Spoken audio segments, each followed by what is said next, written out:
Welcome to Duo Chat with Brittany and Cynthia, where we talk about drama shows like Dawson's Creek, One Tree Hill, and more.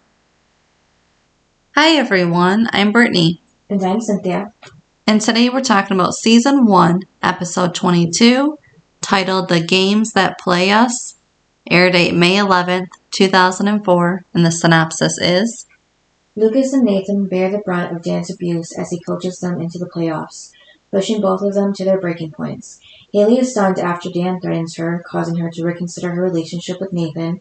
Meanwhile, Whitey learns that his medical condition may be more serious than he first expected, and Dan learns a shocking secret from Deb. Now, I just want to point out really quick, I am toward the end of Season 3 clips for our social media, and for the anti-prom episode of Dawson's Creek, the girl Barbara, who was selling the tickets, is actually the same actress who played Claire at the cheerleader competition. Who's Claire? The girl that Brooke was fighting with at the competition, another team. Oh. She also played Barbara that was selling tickets for the prom in Dawson's Creek that was giving Jack a hard time. Oh. So, yeah, she's just playing like the main girl in these shows, basically. Mean girl. But I first saw her in the Disney Channel original movie, Second Suburbs. She was the older sister that was driving and all nervous. I don't know if you remember her, but no. She had like glasses, yeah. So it was funny to see her be like the anxious sister to like the mean girl in these shows. Interesting. Yeah. I love when you like find people. It's always fun. Yeah. So then for this episode now, One Tree Hill, after the theme song, Lucas narrates an episode again for the first time since episode 3. Did you notice that? No. Like all of a sudden they have him narrating again, even though it seemed like that they're going to do that for every single episode, you know? I thought he narrated before. He did. With his accident? No, they stopped after episode 3. They did? Yeah, I went back through my notes to double check. Because I write every little thing, so I didn't write Lucas narrated this or that. So yeah, after the first 3 episodes, they stopped, and I don't know why, but... Well, I feel like, and doesn't he always end it, though, with narrating? Mm-mm. No, it's always, like, cliffhangers now. I guess I went through my notes, so... Yeah, all of a sudden he's narrating again. Now it's the finale, which makes a little bit of sense, but I still don't think that they carry it over. I wasn't interested. Right. No, in this episode. Oh. I would say, because, like, his narration is usually quotes from a book that might relate to the story, but not really. Well... Cynthia, did you like how it all went down? Like, I don't know if it's the editing or it must be the editing. I didn't like all the flashbacks. That's what I meant. Yeah, of like, there are too many. Oh, they're at a game where the girls are staring at each other, and then a flashback, and I'm like, yeah, and Sophia and Hillary point out that they showed them smiling at each other way too many times. They did. I was like... Same exact scene, too. I was like, okay, we get it. Yeah. Move on. Yeah. I don't know. I didn't like it. It was too choppy because they would go from, ooh, someone just shot a basket, boom, to another clip, and you know, where are we? Yeah. Like, I don't even know anymore. I wish they would have just done a regular story leading up to the you know, like leading up to the end, and then there you go. Right. Like all these scenes could have been in there. And just not choppy like that. Yeah, and just like they're ordered together. Why couldn't they just have been played? Yeah. Not like this. I didn't have questions. My only question was, what is going on in this episode? Yeah, it was hard to tell which was a flashback and which was present time. Yeah, because, well, it seemed like they did present time, but then they did a flashback. Yeah. Because, like, they acted like, you're going to want to know, and I'm like, no, I don't want to know a thing. All I want to know is why we keep jumping back and forth. Yeah. It didn't make any sense to me. Yeah, I like the beginning doing that, but then after that, like after the first 5 minutes, like, they shouldn't have kept doing it. Right. It's like, show us what we, I guess. Like the episode when they were all in the car together, like kind of like that. Like where they showed you, ooh, they're going to be in a car. Yeah. Here's what happened 24 hours before. It's like, you could do that. You don't have to do this. Right. It just, to me, made no sense. And, because it's not the flow of the show. Yeah. The flow of the show is letting them play out. Yeah, chronological order. So that you have a shock at the end. Yeah. I didn't have a shock. My only shock was, what is going on? Like, I have to now try to keep track of what is going on. Yeah. I'm supposed to just watch the show. Mm-hmm. But to me, it was too choppy. Right. And then, you know how natural, like, normally the show is just, like, natural. It's natural reactions. It kind of just, like, flows. Mm-hmm. But here, it was like, boom, the scene is done. We're back to something else. And it's like, huh? Like, it didn't just feel natural, like a natural scene. Yeah. Where they're either crying, happy, whatever. It's like, all of a sudden, we're moving on to a different clip, and it's like, huh? I was still trying to get used to this clip. Mm-hmm. And now we're switching? Yeah. You know, because again, normally it's just natural. Their natural reactions, everything, and then we move on. Yeah. But not here. Right. How many scenes do you think this was? Like 500? I don't know. I didn't keep track. It was too many. Yeah, I made sure I knew what was what. Do you think they may have had too many, so they were like, we could fit it all in. We didn't want to cut a thing out. Yeah, I don't know. Because they could have. I forgot. But since the girls are usually talking about anecdotes, I don't really keep like notes in my notes app about the Drama Queens podcast anymore. So I go off by memory. But Hillary did mention that she had a storyline, I think, in the finale about her, basically like what Pacey did, having a little kid to mentor. And she said that she worked on it. Who is she going to mentor? Just a little girl, like a foster girl. And they worked on it for days. She said she, was really emotional. And then eventually they cut it out because they didn't have the time to put it in there. So I don't think it would fit with the finale. Yeah, I know. It would confuse it, yeah. Yeah, because the finale is supposed to be, you're finishing everyone's storylines. Yeah. And starting a cliffhanger for the next season of what it's going to be. Mm-hmm. You're not supposed to add another storyline at the very end. Right. That's bad writing in my mind. So that wouldn't make any sense. Because again, the whole Nikki thing, that made sense because she was a part of season 1. Mm-hmm. Her and Jake's storyline is ending. Yeah. So that made sense to finish that story and get rid of Nikki.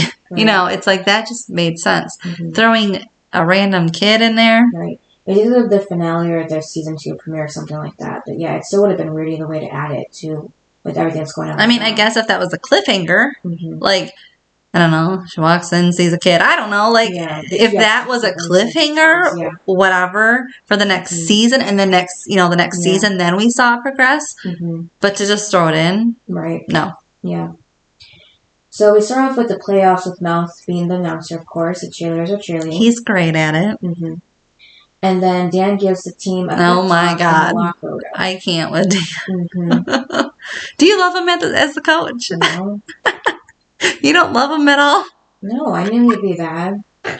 Even, before. The first time? Yeah, but I was going to say, when I was first watching this, I knew it was going to be horrible.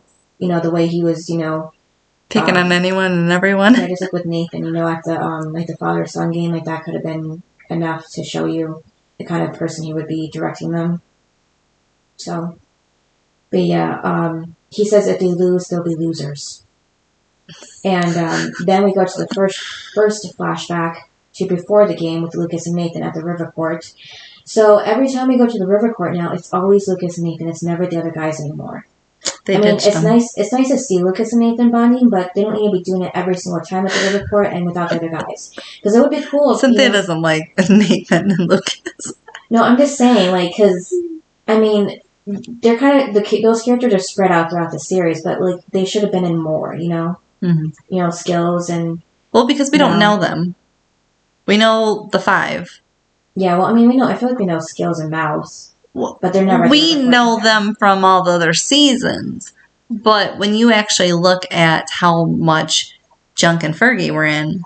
Yeah, that's what I'm saying. No, but I'm saying throughout the series. Yeah. They weren't in very much. Right. Unless there was a group activity and they forced them to be in it because they needed extra people. Yeah, because you can't do, apparently in this show, you can't do a activity, which is 5 people. Mm-hmm. You have to have 10 people. Yeah, I'm just saying it would have been nice if we could have seen Lucas still kind of be at his, stick with his roots of the River Court game that he had there. Well, yeah, because naturally you would if you have problems, you go back to your friends. Mm-hmm. And if those are still his friends, they should be the ones that he leans on for support, especially because Skills did say, we're here for you. Yeah, and then they're never here. So that's not okay. They're not, but they were. They were when he had his accident. Because I remember, didn't Karen say something about she was happy to see them even though we never saw them? Yeah. Or somebody said, I don't know who, but visited him, apparently, somebody said that, and I was like, never saw it. Right. And what do I always say? If I don't see it, it never happens. It's not true. Well, remember, Pacey and Andy had sex.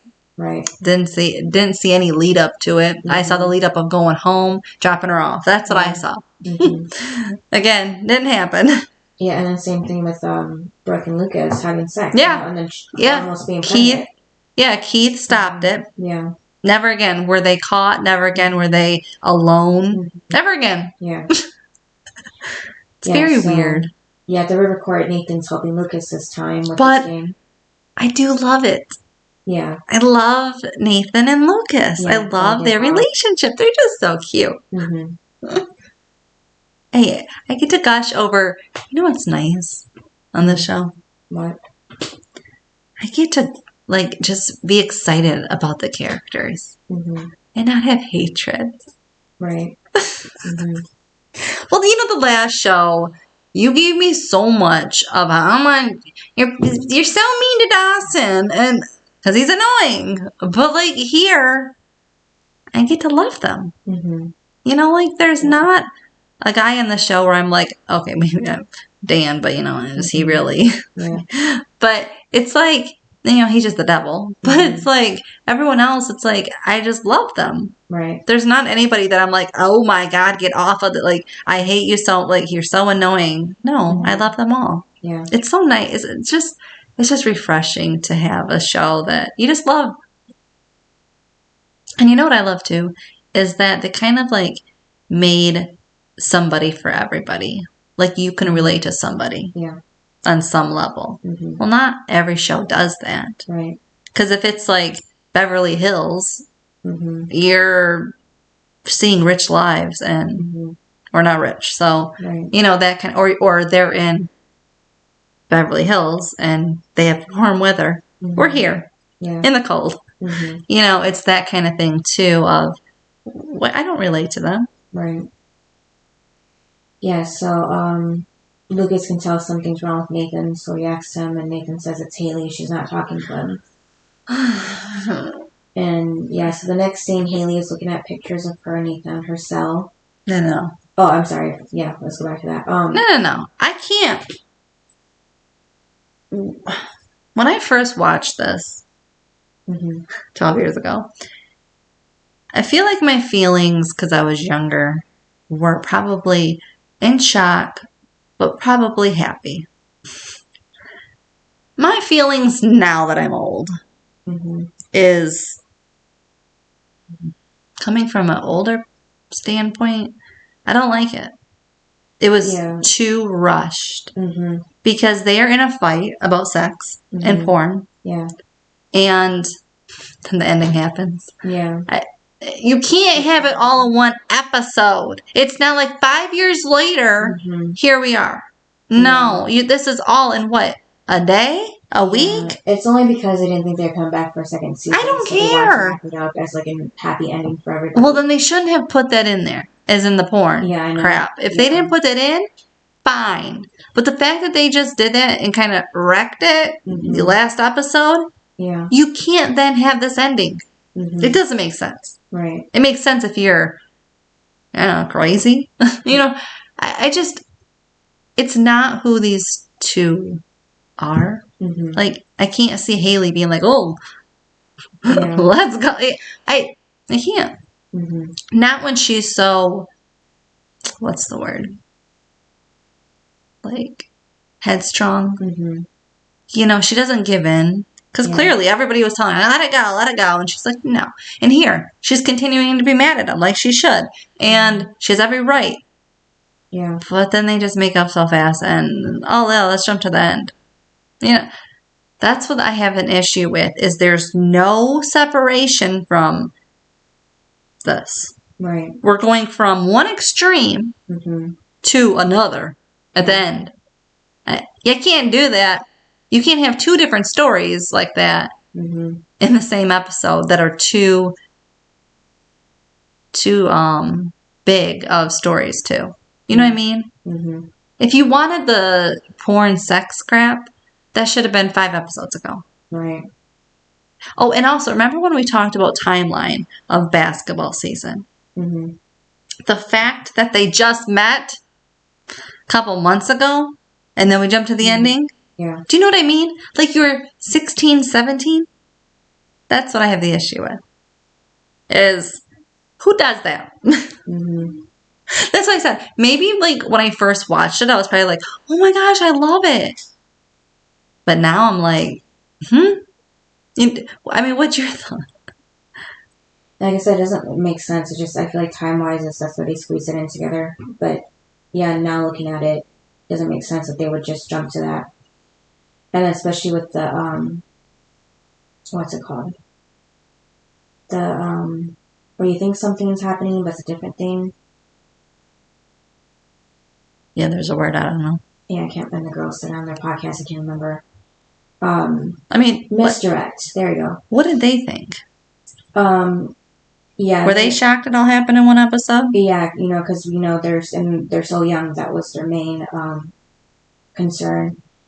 But Hillary said she did has some friends that were together since that, because she actually does have, friends that are, a couple married, and after seeing Nathan and Haley, they're like, we want to be like them, and they did get married too pretty young as well, but are still together today, so it worked out for them. So they're just saying how it's like different for everybody, and my parents were married when they were teenagers too, so. But did your parents know each other longer than a month or two? Yeah, at least. And did your parents have a fight right before they got married of sex? No. Do you know what I mean? Like, it's one thing if there was no issue. Mm-hmm. I would have a different feeling about it. I would still be like, well, they're still too young. But you can't have this problem right in front of the big ending. Right. You know what I mean? You can't be like, oh my God, he has porn. Oh my God, about the sex talk. And then, boom, we're married. Right. What? Mm-hmm. Because if you don't trust him right this second, marriage means you're trusting the person for the rest of your life. Yeah. What? And it just kind of looks like, at least on Haley's end, that she's giving in or something. Yeah, but she and she's naive. They compromise. So she technically still saved herself until marriage. So she gets what she wants, and then he gets what he wants, which is sex. So that's how I can see it. I know, but again, don't you think they should have just cut the sex thing out then? Yeah. Or at least the porn stuff. Mm-hmm. Like they still could have had, I guess, a little minor issue, like that they weren't having sex, but not the porn because she didn't trust him. Right. And she was ready to throw it all. Like, she was ready to break up with them. Yeah. How are you going to break up with someone and then all of a sudden, let's go get married? Yeah, and then before that, her tattoo freaked Nathan out, too, so... And that was a couple episodes ago. Yeah, a few weeks later, he gets married after he was getting scared of how serious the relationship was getting. Mm-hmm. So. Yeah, because it was episode 18 when Lucas found out. Yeah. And Nathan didn't even know. Mm-hmm. Wasn't it? So it was episode 19 when Nathan found out. This is episode 22. Mm-hmm. Yeah. That's what I mean. Their story, these problems that they're having are too close to the ending. Yeah, and they didn't, make it even a time jump. They could have done something to make it more sense. Like, a month later, this is what's going on. Yeah. That's what I mean is there was no time jump. So, it's unbelievable. Because how can this even be happening? Because, and it's one thing to finally, clear the air, get back together, good. But you don't go and rush into the ending. Right. Yeah, and then the next scene is Haley is looking at a picture of her, Nathan, and herself. This is creepy. Yeah, when Dan sits right next to her all of a sudden. Oh, my God. And, of course, he's, putting this all on her, it's her fault, even though, No, I thought the grossest thing in the world was when he talked to her tattoo. Oh, yeah, before he left, yeah. I was like, okay. He's real classy. Okay, but he's looking at her ass. Right, yeah. Or, I'm sorry, as she would say, above her ass. And then she was wearing those low-cut shirts, too, so... Do you think she was wearing them so that it would show? Probably, yeah. But there was also a style back then, so I think it's both. But definitely more to show it. Yeah. Well, like I said, even when she was showing it, she didn't even have to look her shirt up like she was to show Lucas, because it was already full out right there. Mm-hmm. But yeah, so... I think that's probably why they put it there, because otherwise, how's Nathan going to find it? Right. Because if they're not having sex, he's not going to, you know what I mean?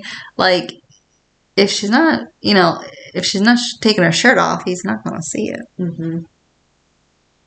Yeah, and then the next thing after that is the flash forward back to the game. We see Dan walking across the floor before the game begins. And that's what I like, too. Like, I was like, when's the game going to start? Because I kept typing, like, it's about to begin. And I'm like, when is it going to start? It's just going too long. I hated it because we never saw the game, really.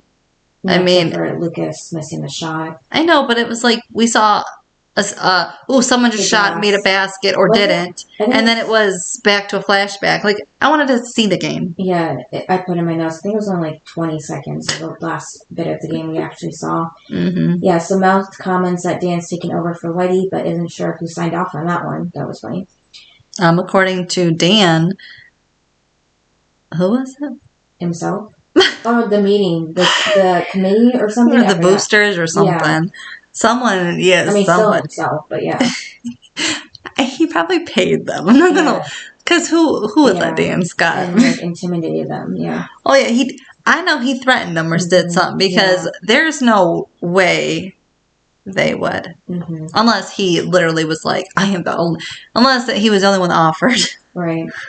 And then, because if you don't have somebody, you're gonna go, well, I guess we'll do. Well, I guess he'll do, right? Yeah. And then Dan and Deb make eye contact after she sits down next to Karen. And then we have another flashback to when Deb signs the divorce papers. I can't. I thought she was already freaking signing them last episode. Right. Me too. And remember, she had it out and she was acting like she was about to sign it nice. And I commented, why is she crying? Right, yep, exactly. Like, why are we still not signing? Yeah, they could have just took that out and have, just we see Dan with the papers. But, okay, but why is she still sad? I guess, seen as a marriage that failed, it's just sad. Okay, but look at who you married. Right, yeah, I don't know. We're talking about Dan Sky. I told you, this isn't a normal person. I know. That's why I said, if this was a normal marriage and it fell apart, it'd be like the worst thing ever. Yeah. You would think. But it's Dan Scott. You're getting out of it. Like, you would be happy. Right. You should have a party. Yeah, it's just, I think just with the history and then having Nathan, she just sees it as a failure and she's just really sad about it. Well, to be honest, she's a failure as a parent because she wasn't there for Nathan.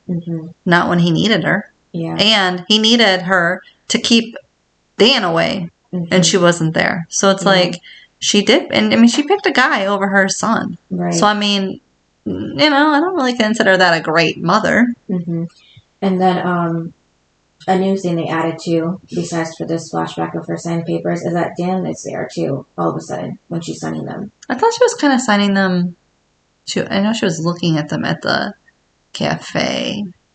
Yeah, and then, this is at her house that she signed them. Yeah.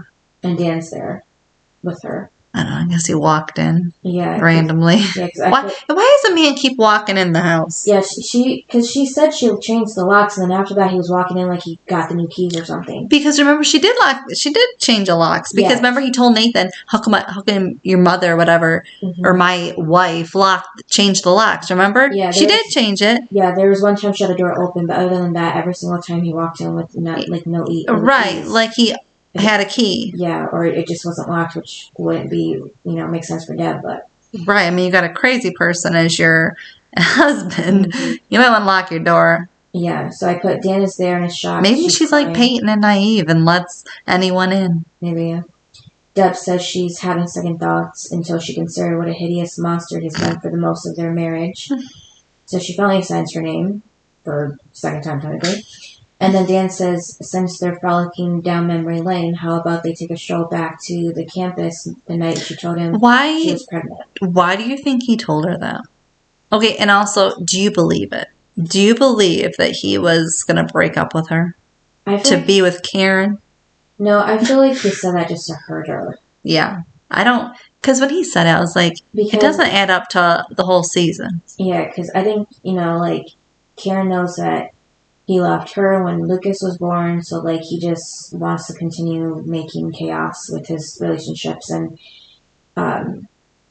because make them feel like they weren't good enough for him. Well, and I thought that the story was he came to the hospital, saw Key with Karen and Lucas, and went bye. Like, he didn't stay. Like, I thought that was the story. Did he mention that already in this season? Or was that later? I think maybe later season 2. Okay. I think when Lucas confronts it. Okay.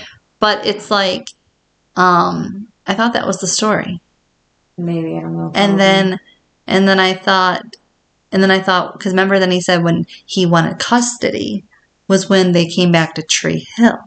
Mm-hmm. And so, that was this season. And at that point, Lucas and Nathan were already either in their parent, like either Nathan was in, like Deb was pregnant with Nathan or he was already born. You know what I mean? Like, at that point, you've known for a long time now that she was pregnant. So it's kind of like, what? Like, right. I don't understand when he decided to break up with her to go back to Karen, because that has never been the story. Mm-hmm.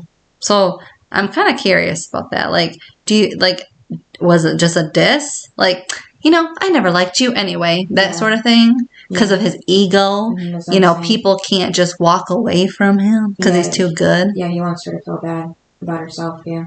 Yeah, because I'm like, what are you talking about? And then maybe just like more payback from the affair she was having too, so.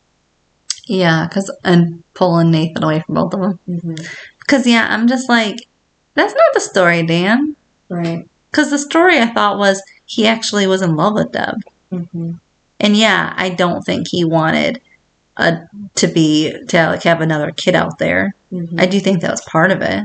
Mm-hmm. And I do think he married Deb because her family had money and connections. But to just say, I'm going to break up with you. No, I think either way you'd stick with her because her family has money.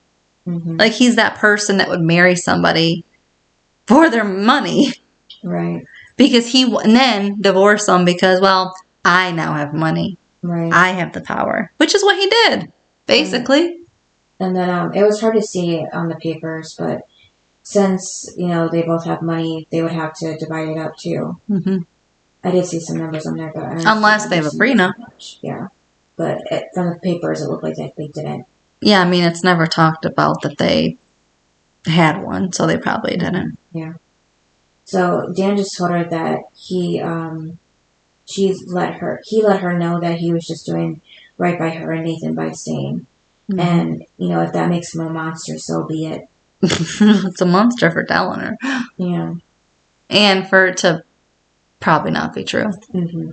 And then we flash back to the game. Nathan asks if Lucas has seen Haley.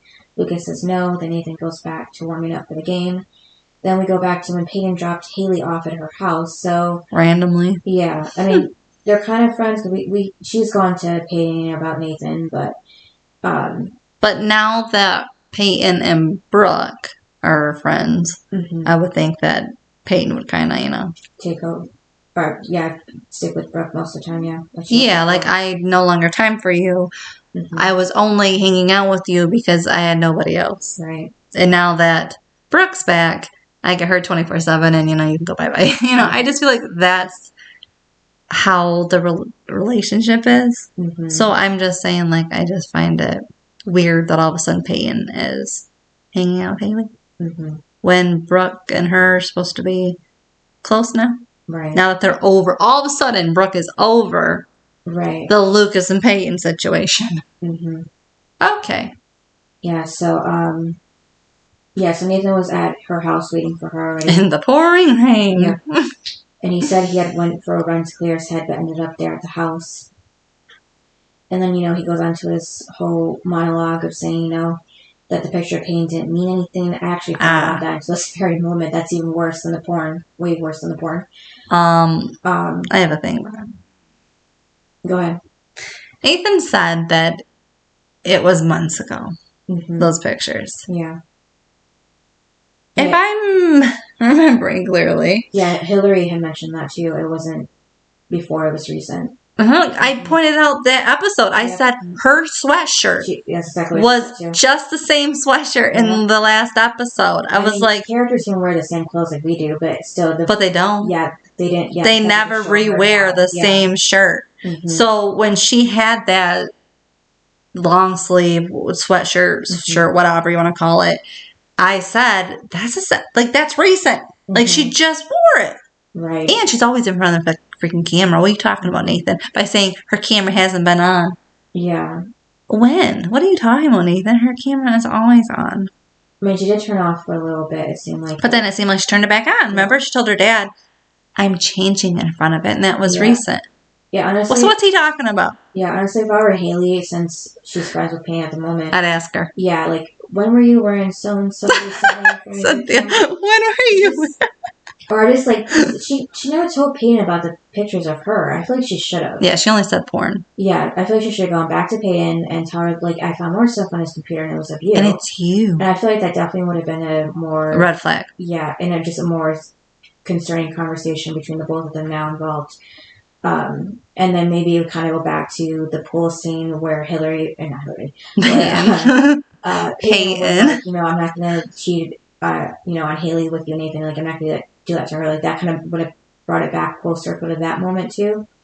Because it just... Well, and I feel like Peyton should have known so that she could have went to Nathan and said, if you want to lose her forever, keep the pictures. Isn't freaking delete them. You don't need them.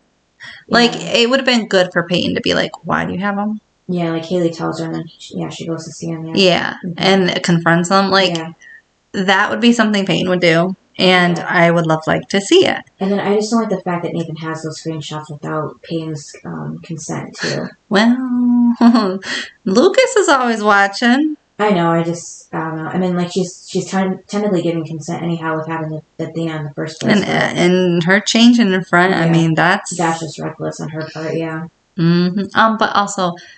So, yes, I had an issue. When he said that, I was like, Leon at the TV, liar. I'm like, Nathan. Yeah. That sweatshirt that she was wearing in that one picture was from the last episode, Nathan. What are you talking about? Yeah. Now you're just talking through your teeth or something because it's a lie. Right. So, because Haley says that it did mean something to her. Clearly, he still has feelings for her. She would be right. And then Nathan said that he has saved. And also, picture. I have another thing. Yeah. When if that was my boyfriend, you'd end it. I would question why he said Peyton hasn't had it on, hasn't had her webcam on in months. Yeah, we've been together how long? A couple months. Yeah, how do you even know that? And you know that how? Right. That's a red flag for me of how would you know if your ex-girlfriend has her webcam on? Yeah. Like, why do you know that? And why do you want to know that too? Yeah. So that was my thing was not only was he lying about the pictures being not recent, but also it was a red flag that he said her webcam hasn't been on. Right. What? Sir, what'd you just say? I was like, and again, Haley, being the smart one, didn't say anything. Right. Well, she did say... that's right. Because we had to end and make them make up so that they could get married. That's right. We couldn't make this go any longer. She couldn't ask questions. I mean, she did ask, why didn't he tell her this last week when she first brought it up? So I guess there was a little time jump, but not enough to... A week of them being mad at each other still. Right, it's still an issue. Yeah. So Nathan says he should have deleted the images a long time ago. He felt but why didn't she question him? And, he ends it that he doesn't want Peyton, he wants her, Haley. So you must want Peyton since you know that her webcam hasn't been. But I guess that part right there... so it got her. Yeah. Ugh. So, but Haley still, I don't think it was a kiss that made it, but, because Haley said, is that it? Is that all you have to say now? And Nathan adds that his pride says, yeah, it is. Just walk away and let Haley deal with the fact that she's clearly threatened by a sexual relationship, which It's not really sexual. It's like more just sneaking around. It's like cheating. Yeah, exactly. Mm-hmm. So, and there's nothing really to be threatened. It's just obvious he's like not really fully committed to her. Right, because if she's the one you want, then that's who you're supposed to want to look at. Right. Not your ex-girlfriend. Mm-hmm. Yeah, but his heart says, forget about your pride, you idiot. You love this girl, and even if you're going to catch pneumonia, your ass from staying out in the rain, you're going to convince her to forgive you. I'd let him get pneumonia. Yeah. The rain. Right. And then, Nathan asked Haley to meet him halfway. After so many years, because, you introduced this show to me when we were 21. So it wasn't that much older. It was still kind of it, but, not that much. I feel like the mindset was still kind of similar. Mm-hmm. But now at 30... That's what I mean, is when I watched 18, I was like, oh, haha, fun, they moved on. Yeah. But now that we're thinking as old people, it's like, what? Yeah. Yeah, I just feel like that wouldn't have been enough for me personally to end it. Forgive him. Yeah. Too many red flags in just that conversation alone. Mm-hmm. He was coming off with a whole bunch of, I was just like, yeah, it didn't make sense to me. Yeah, I would have asked him, did you delete them now? Is it still on your computer? Because he said she can go check, so actually, never mind. That means that he didn't delete them. That was his answer right there. To check the dates, so he has the pictures. But, yeah, and he says that he's sorry. Well, and two, wasn't it a red flag that he didn't delete them right then and there when they were having the fight? Yeah. You know what I mean? If you love me, right, and I'm enough, then delete them in front of me. Mm-hmm. You know what I mean? The fact that he let her insecurities keep going because he didn't do it. Yeah. It's like, if, you know what I mean? It annoys me because it's like, just grow up. Mm-hmm. And if you love her, you'll just delete it. Mm-hmm. And, if they mean nothing to you and Peyton means nothing, then do it. Right.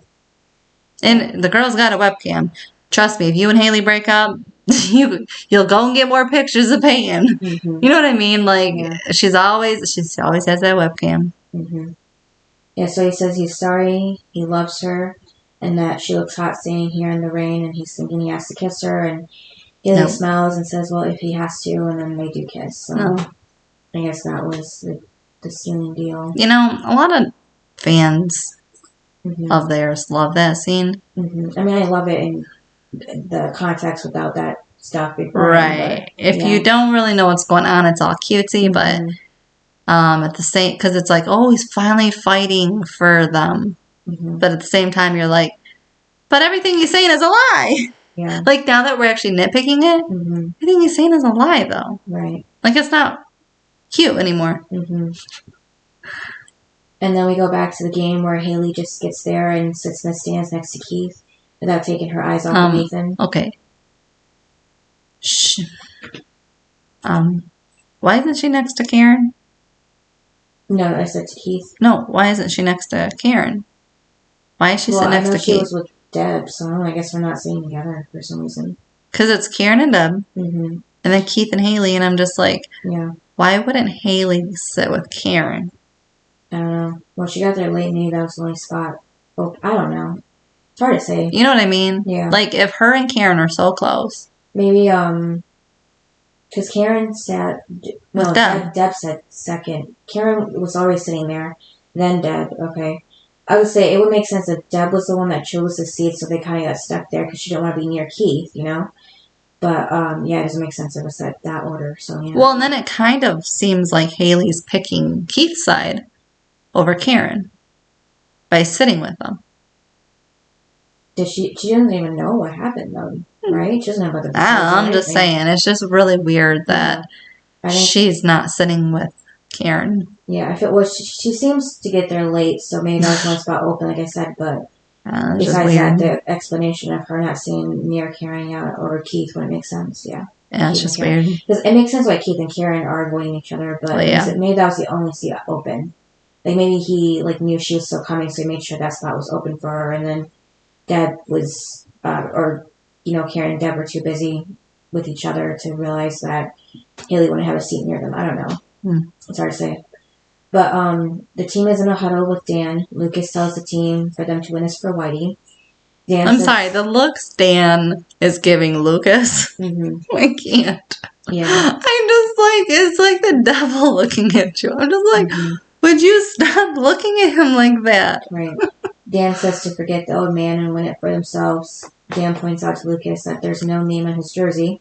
And he goes, yeah, there is. Like a smile, like a little smirk. I'm like, oh my God. Yeah, and points to the Ravens on his chest, yeah.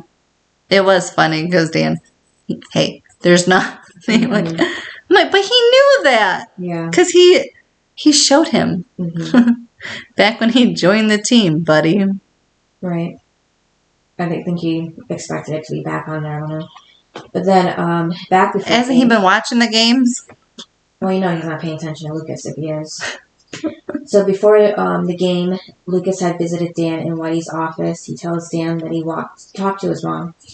And he guesses he's sorry for resenting him for not wanting to be in his life. He didn't know he wanted custody. He also never said thank you for rescuing him from the accident. And Dan says to him that he should be on the floor for practice right now and tells him to go run 21 sprints. So that was a pointless scene. Why did you think it was pointless? Because Lucas didn't need to see that to him. He didn't deserve that. Because, by the way, Dan's been acting this whole time. Of course, Lucas is not going to expect that Dan wanted custody even for a second.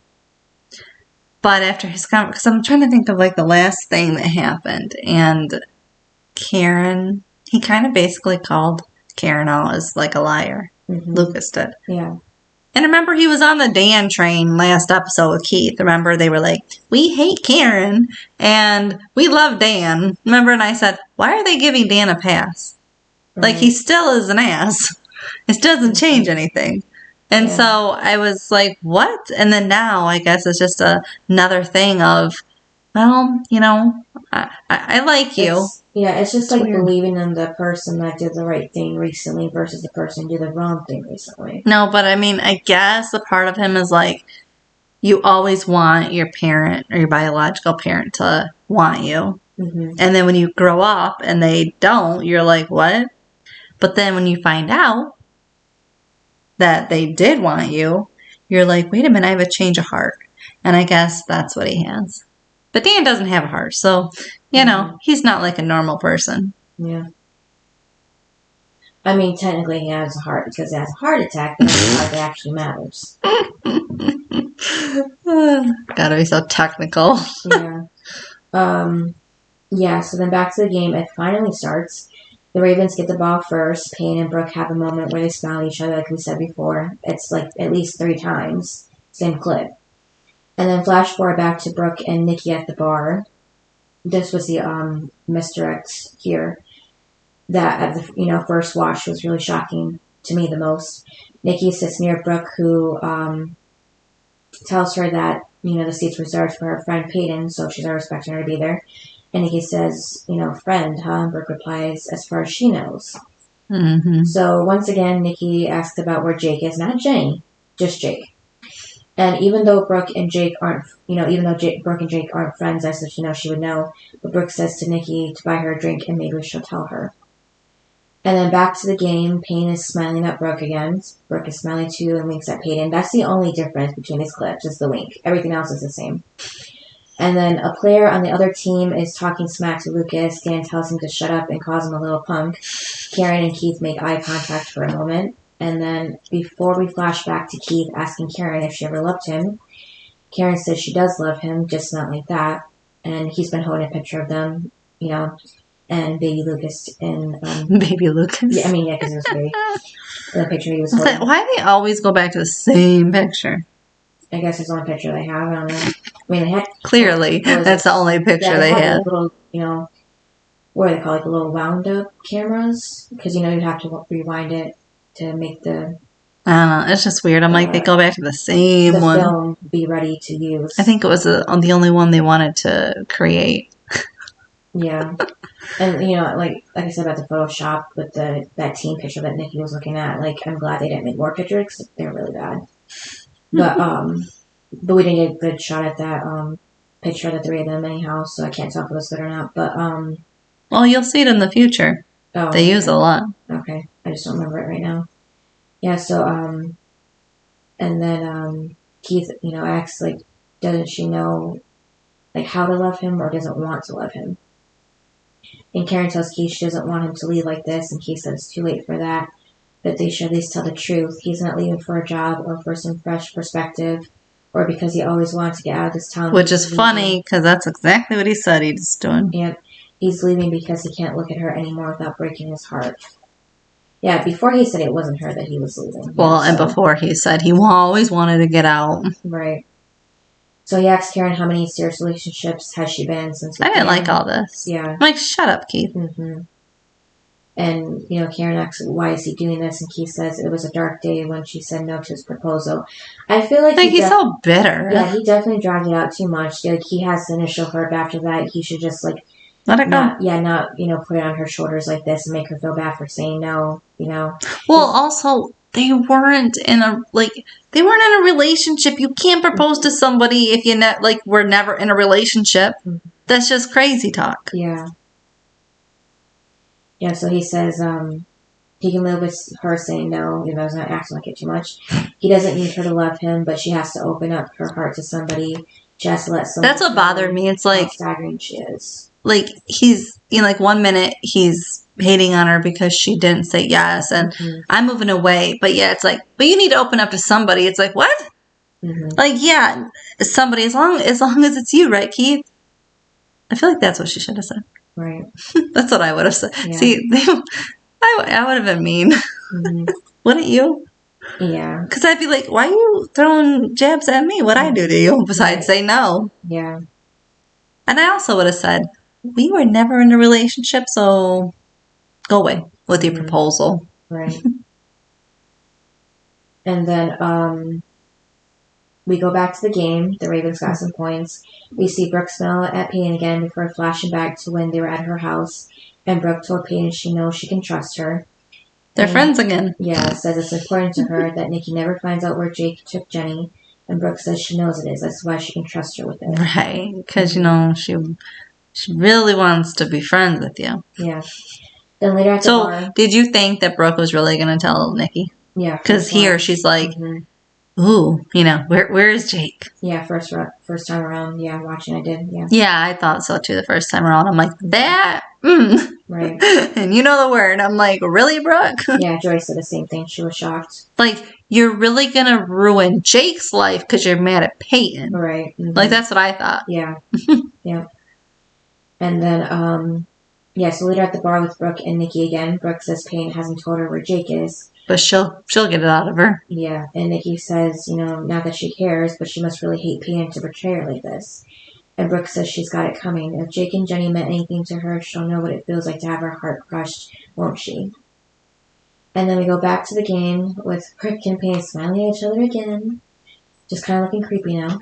And the Ravens are doing well. And Karen looks distracted, and then we flash back to her and Lucas at home. He tells Lucas she's having a hard time letting him go, leave Tree Hill. He's just a kid, and part of her says that he's too young for this. She's too young for this. And then Lucas asks if she knows this isn't about him wanting to leave her, because it's not. And Karen says, what is it then? And Lucas says, does she remember when he first joined the team and the boosters treated her poorly? She wanted them to see who she'd become, and they could only see who she used to be, or at least who they thought she was. He needs a chance to start over. Yeah. He doesn't want to be alone. No, he can start over when he's 18, but you need to stay with your mom because, like that. Because Keith would have to legally have custody, like some type of custody. Right. I mean, and as a parent, it's like, how are you okay with that? Because Karen has to allow it. You know what I mean? Mm-hmm. I don't know. I just couldn't do it. Could you? No. I'd be like, boy, you only got a couple more years of me. And then you can do whatever you want. Mm-hmm. Yeah, so then we see Keith and Karen at Keith's house where she tells him that she told Lucas he could join him in Charleston. He says to protect Lucas with his life this time. Karen says she knows he will. Does she? No. Yeah. I think she's still mad. Yeah, and what she says, otherwise she wouldn't allow it. But then she mentions that he asked if she would ever trust him again. he needs to know that if this was anybody else, she would not let Lucas go. With the way she, Let him go? no, the way she acted towards Keith after the accident, it's kind of surprised that she would let him go out of town for who knows how long with him after that. Well, and to say, like, yeah, I know you would protect him. Mm-hmm. When has he shown it since? Right. Like, your actions mean something, and if your actions showed that you were reckless and drove drunk and caused an accident, where the person almost died, I would think that you would not, like, if it was me and I was as, like, upset as Karen, I can't imagine that I would be like, oh, you can have my kid. No, like, my kid would never be in the car with you. You know what I mean? Not until I see action. Right. And has he stopped drinking? As far as we know, yeah. Do you know what I mean? Like, you need steps before you just, again, they're just jumping to something crazy. Like, Lucas moving with them. Moving. It's not even like he's just going to go stay at his house for a couple weeks. Yeah. He's moving. Yeah. And then, now, honestly, did you really believe that this was going to happen? Chad is the lead character of the show. This is season 1.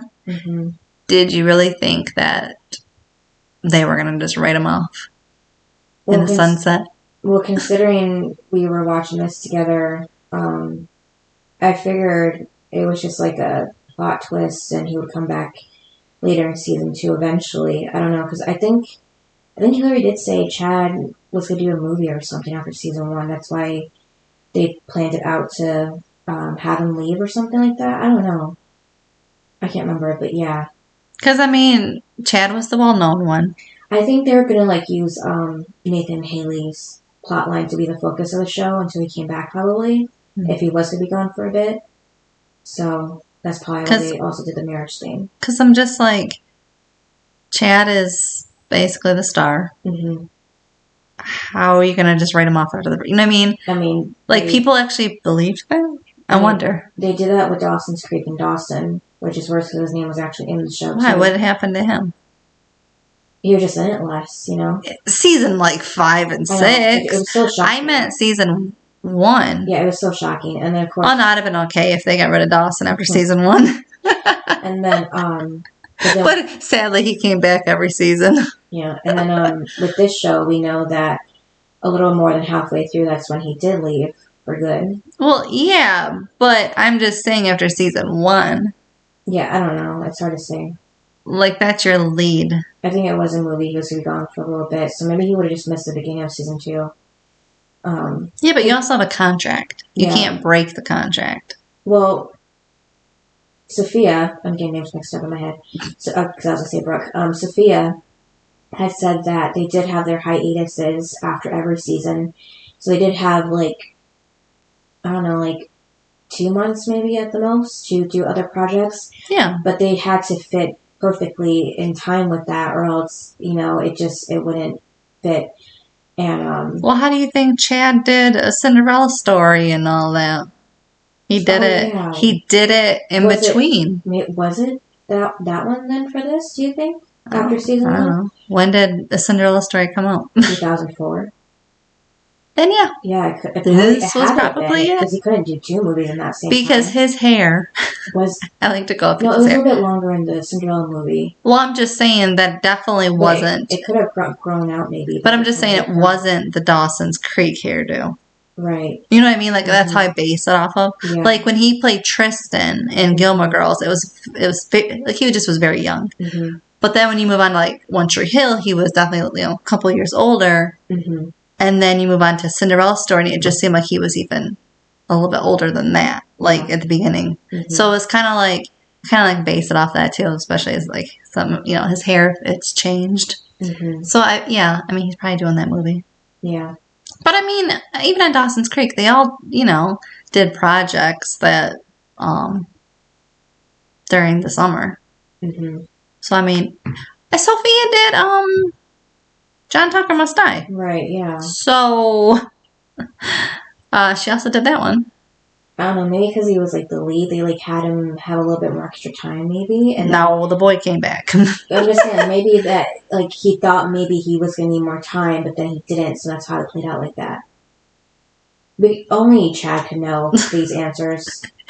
You're on the... Chad wanted to be on the show. I'm just trying to... And I'm just like, no. Yeah, because you keep asking, like, how they would do that, so I'm just trying No, I'm just saying, like, did you really believe... That was my question, was, like, did you really believe they were going to have the main character off the show? By sending him away with Keith. That's what I meant. Well, I've never seen that. I've only seen that once before, but that was a whole entirely different reason. So, yeah.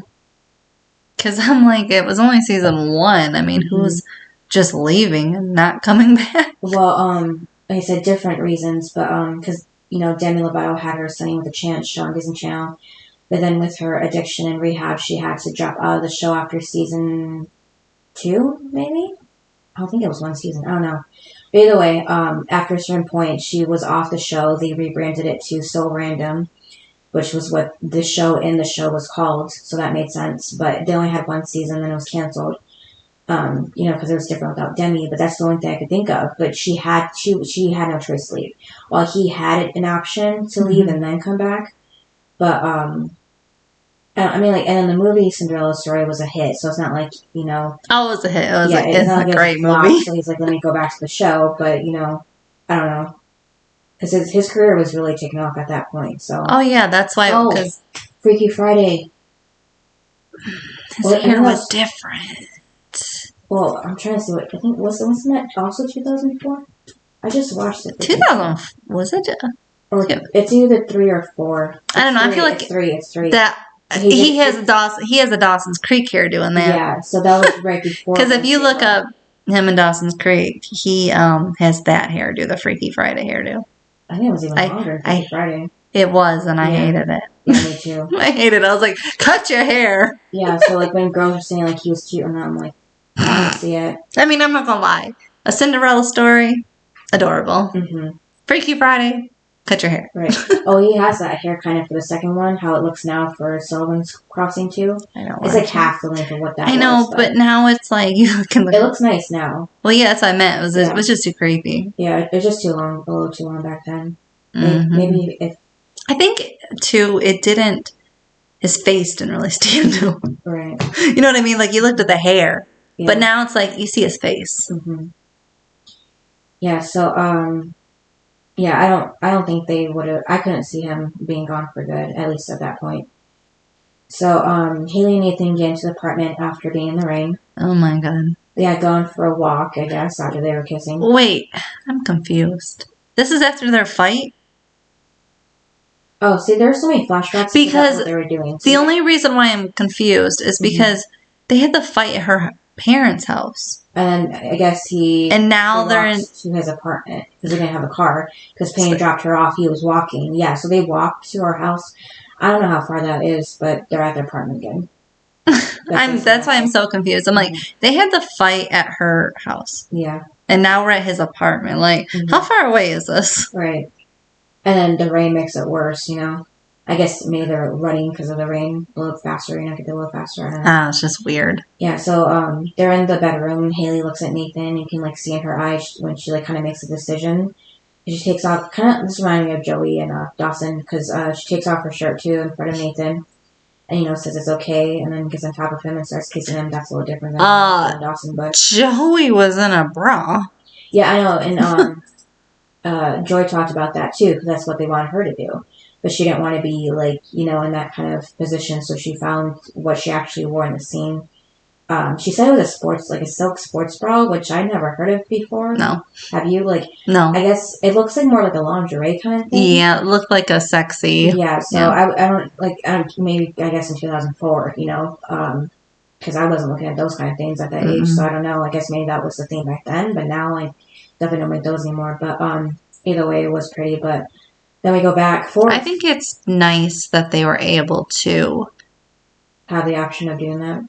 Yes. Yeah. Because other shows, this is what you're wearing. Right, yeah. You don't have... Like Dawson's Creek. Right. I don't think they had Right. choices. I think this is it. Oh, the one thing that they did, she didn't like though, she said that because they were supposed to happen in rain, so she was wet, so the material made her like her nipples point out, and she said for them to film, about like shoulder length and higher, but they didn't do that, so we could still see her chest. She said she didn't like that. At 21, she just felt insecure about that. Now she says she doesn't care, but back then she didn't. She really hated that they didn't film it like she wanted them to. So it was kind of like she got something she wanted, but they still got what they wanted. So, yeah. But I'm just saying, Joey was in a bra. Right, yeah. You know what I mean? Like, I wonder how Katie felt about that. Yeah, maybe she thought like she didn't have the option of saying like, can I actually wear something else instead, probably. Because she was so young, and she was younger than Joy, right? At that point, maybe. Joy was 21, she said, when she did this, so. Oh, yeah, because Katie got the job. She auditioned when she was in high school for it. So she was young. That was season 3, wasn't it? Yeah, so she was, 20? Yeah, almost the same age as Joy, yeah, but I think that was still her first acting job, right? Yeah, because Katie did, like, high school plays. Yeah. So this was, like, her. Right, and Joy had been doing it for a while already, so she kind of knew the ropes of what she could do and what she couldn't do. Right, and and Katie was probably, like, she feels she just has to do whatever is told. And yeah, she would get in trouble if she even brought it up, so. I will say, on Dawson's Creek, I am happy that Josh and Michelle went to, I think it was like the network, to remove a story. I think it was Eve. I know you mentioned that before. Like, yeah. It was going to be something further or something? Yeah, they were going to keep continuing, and they were like, no. And I said, I just wish that... They were like, the cast doesn't like this. Yeah, I just wish that... that's why she just disappeared, because they were like... But then it didn't make sense when she did. It was like, what? I thought she'd come back for one episode just to find out that her and Jen are sisters, and that'll be it, but... According to them, they didn't want that. But I'm like, they have that much power? You know what I mean? Yeah. It depends on who you are with the show. Like, who's around you, like, who will let you speak your mind and who won't, and the network and the big people and all that, so... Yeah, but I'm just like, I mean, it's good that they had that. Yeah, I feel like, and now that it's 20 years after, a lot more people have more freedom to say what they, are thinking about whatever they're doing, so... It's just a better environment for the most part for actors. Yeah. Well, I mean, especially for like actors, if you're loved by fans, I feel like nobody would want to like argue with you. Yeah. Because it's like, yeah, you can be replaced, but who are you gonna get? You know what I mean? Yeah. Like people love like a certain person, so it's like, like like Chad, you aren't gonna replace Lucas. Right. Like that kind of thing. It's like, what? Yeah. Sometimes it does happen. Well, yeah, it does. But I'm just saying that if you're good at it, like you're good at your job, you're loved, people love you, you can't really be replaced. Well, it really depends. Well, they were never going to replace Pacey. Yeah, I know that. I'm just thinking Jake T. Austin on The Fosters. I didn't like that. Yeah, Noah didn't look anything like him. No, Jake was shorter. Yeah, I would say that too. I was like... Yeah, but I forgot the reason why Jake left. But, what was the reason? Because... I don't know. I don't want to say anything if it's not true. Right. But, either way, he did leave. I feel like it wasn't too far into the series, but maybe after season 2 or something, but... I know, I didn't like it. Yeah. Because I was like, I don't even know who this Noah dude is. I mean, I already knew who he was, but it was weird to see him in that role all of a sudden. Well, he grew on me, but it took too long. Because I was just like, because I was watching it live. So you're watching it once a week, and I'm like, it's taking too long for me to like this guy. Because, I grew up liking, Jake. Yeah. I can't. Especially because I started watching The Fosters because he was in it. So then when you find out that the person isn't there anymore, you're like, Yeah. Excuse me? It's kind of like One Tree Hill. I started watching because Sophia and Chad were in it. And then back forward to the game. It's getting close to a tie when they are almost to halftime. And then they get more points, so the Ravens are in the lead by 5 points. And Danny isn't happy. Yeah. And just in the same player, I have a question, though. Yeah. Is Dan ever happy with anything anybody does? No. No. Before it was Nathan when he was doing more basketball. But yeah, but remember when he scored, like, they won by, like, 5 points that one time or something, and Dan was still yelling at him, and he's like, we won. Wasn't it this one? They said that? No, because he said we won. I thought in the locker room after halftime, I think I put something about that. Like, he was like, the 5 points ahead isn't good enough or something. Nah, I feel like it was some other episode, though, like, Dan was giving him a hard time. Well, just then, the same player from earlier on the other team purposely bumps into Lucas's shoulder, hurting him. And, Nathan pushes the other player, and then a fight breaks out between both teams. And then to the next scene with Peyton and Brooke at the bar, where Brooke brings up Jake going to Savannah. And Peyton says, yeah, he's got family there. She doesn't know if they would have been anything, but she loves Jenny and worries about them. I think, too, if Peyton would have had this storyline and another one, it would have been weird. Because I feel like you can't have, like, 2 different storylines in the same episode. Right, yeah. It's supposed to continue. It could have been beginning of season 2, like I said. I can't remember what Hillary said. But Brooke says that she's glad she told her she's there for her. And then we go back to Haley and Nathan in bed, where Haley says she knows. It was like, this was another misdirect. She knows he is, but what if they're not good together? What if it drives them apart? Nathan says it won't. He wants to be with her, and if she doesn't want to be with him, he guesses he understands, but this isn't going to change anything. And Haley says they'll do it later tonight after the game. Now, that was my question. It was always later tonight after the game, and the game would run out, until it's dark outside, right? Mm-hmm. And since we've seen the show, we can talk about how... Well, I was going to wait till the flashback. Oh, okay. Well, anyways, just time-wise, it doesn't make sense. Nope. And then flash forward to the team in the locker room. Dan tells them this is a joke. Well, did you know what they meant by tonight? Yeah, as I said, it's a misdirect. It looked like that they were going to have sex for the first time, but then it ends up being not. Mm-hmm. Yeah. Well, technically, I guess they did. Yeah. Just not in the order. Just with something else a part of it. Yeah. Yeah, so Dan tells them that this is a joke. They are up 5 points. They should be up by 50 points. Like I said, he wasn't happy by just the 5 points. And while they have... But even if they were up by 50, he would say you need to be up by 100. Yeah. He would still be unhappy. Mm-hmm. And then he goes on to say that, while they have their heads up their asses, why don't they take a sniff of how they've been playing? Also, why didn't Dan bring up Jake? Where is that person with the kid?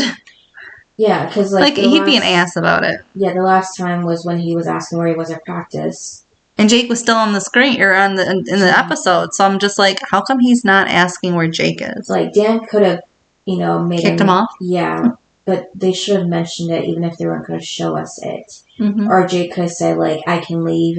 Dan kicked me off the team or something like that. Or Tim likes to get involved in things, right? He could have been like, man, wasn't it fun that Dan kicked Jake off, because he's not in the episode, right? But just to show us that they had an altercation or something. Yeah. And, well, Tim, he'd get involved. He loves it. So then a doctor is looking at Lucas's arm. Is he really a doctor? He's awfully young. Yeah, I would say. I think he reminds me of that of a medical, what's his name? Doctor. It's driving me crazy. The smart doctor who was a doctor named 16, popular show in the 90s, maybe? No, the one that was helping at Brooke's, when Brooke got herself high. Yeah, he was in college. That's what I mean. That's what he looks like. Yeah, okay. I thought you meant just a smart doctor. No, he don't look like a doctor. He looks like someone that's in med school. Right, yeah. And then, Hillary or somebody too mentioned that he actually ended up marrying the actress who plays Millicent later on. Oh, really? Yeah. Yeah, so he's looking at Lucas's arms. He says he couldn't be sure how it's doing without an x-ray, but he's done for the night. And then asks if he's sure. The guy says he can't just out without an x-ray. Dan. Lucas shouldn't risk it. Well, that was the thing, I didn't like that this so-called doctor wasn't directing anything towards Lucas. Oh, yeah, just telling Dan.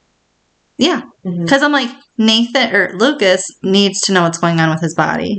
And especially because his mom isn't there to know what's going on and advocate for him. And I was like, and then Dan pulls him off to the side and was like, well, what's going on? He goes, well, I don't think he should play. And Dan's like, so Lucas, he's basically said you're fine. And I'm like, yo, doc, if you're really a doctor, why aren't you stepping in and saying, sir, he can't play? Yeah. If you're really a doctor. Yeah, he's standing right there so he can hear He can hear. Yeah.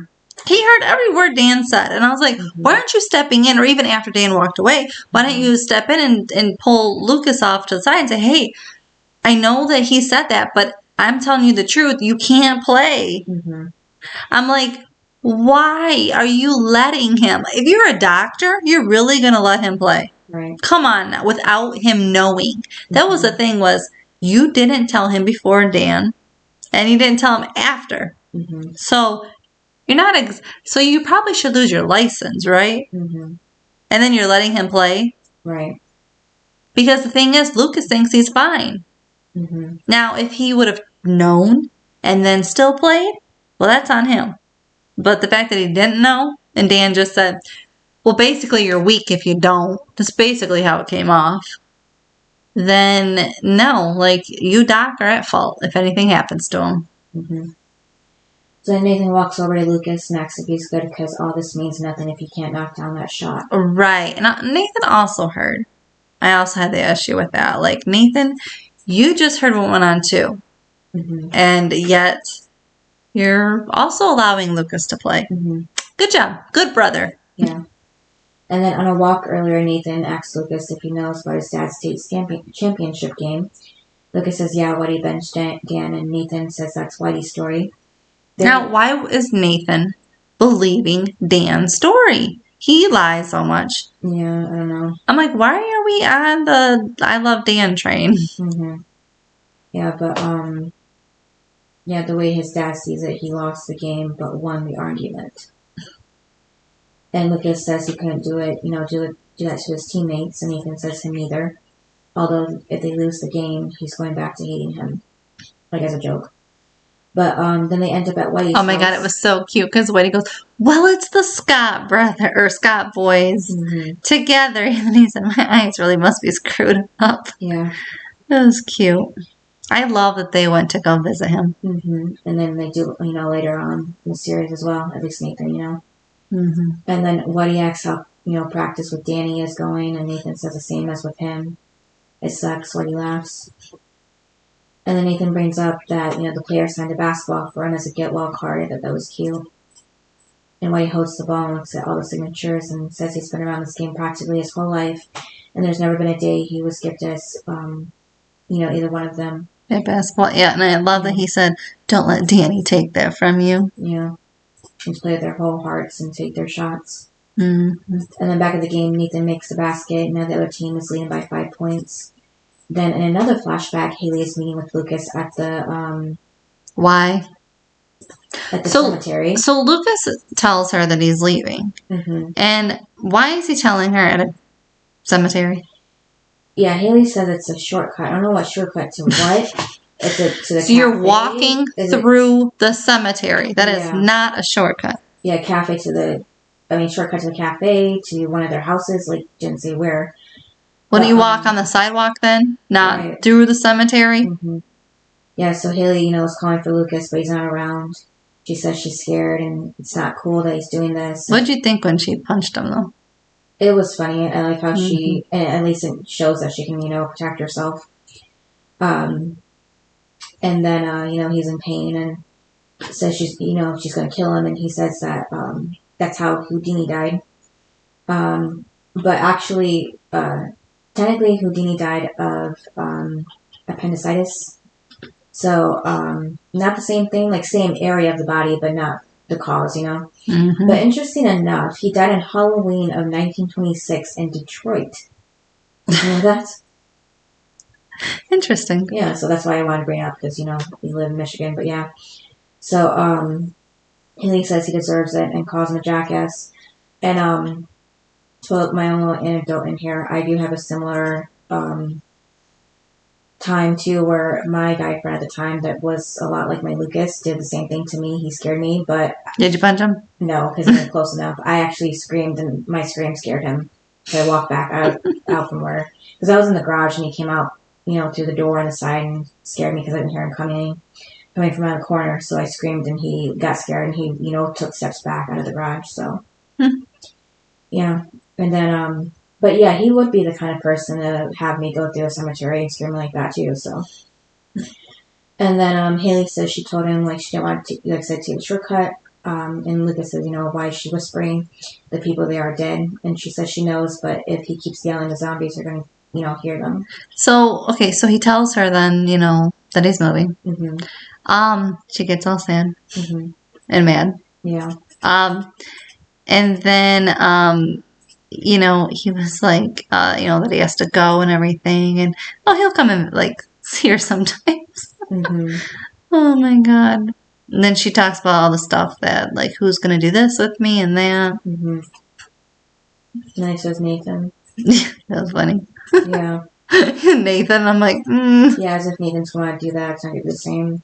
Right. I'm like, that's why you're her friend, and Nathan's not. Yeah. He tells Haley that he thought about this a lot. He feels like he can be a better person if he goes now. He's going to miss her. She's his best friend. All he's doing is running away. Yeah. She's his best friend, and that will never change. I love that part. Yeah. And they hug, and Lucas asks if she's okay, and she says no, she's scared. And then back to the game, the Ravens are down by 2 points. Nathan asks Lucas if he has anything left in his shoulder. Lucas says a little bit. There's less than 20 seconds left. Lucas gets the ball from the other team and passes it to Nathan, who holds on to it like his life depends on it, because it kind of does with Dan. And it's 12 seconds left now. And then Dan calls him in for a huddle again. He tells anyone who's scared will be benched. He doesn't want them on the court. He tells Nathan to get the ball and gives him a play to win the game. Tim makes a comment about the other team doubling Nathan. And then Dan I don't care. Yeah, if they put 5 guys on him.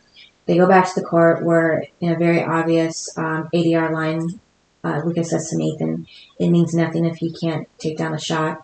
I think it was the other way around. Nathan says to Lucas that it means nothing if he can't take down the shot. No, Lucas said it. Oh, okay. I just thought maybe it was a typo.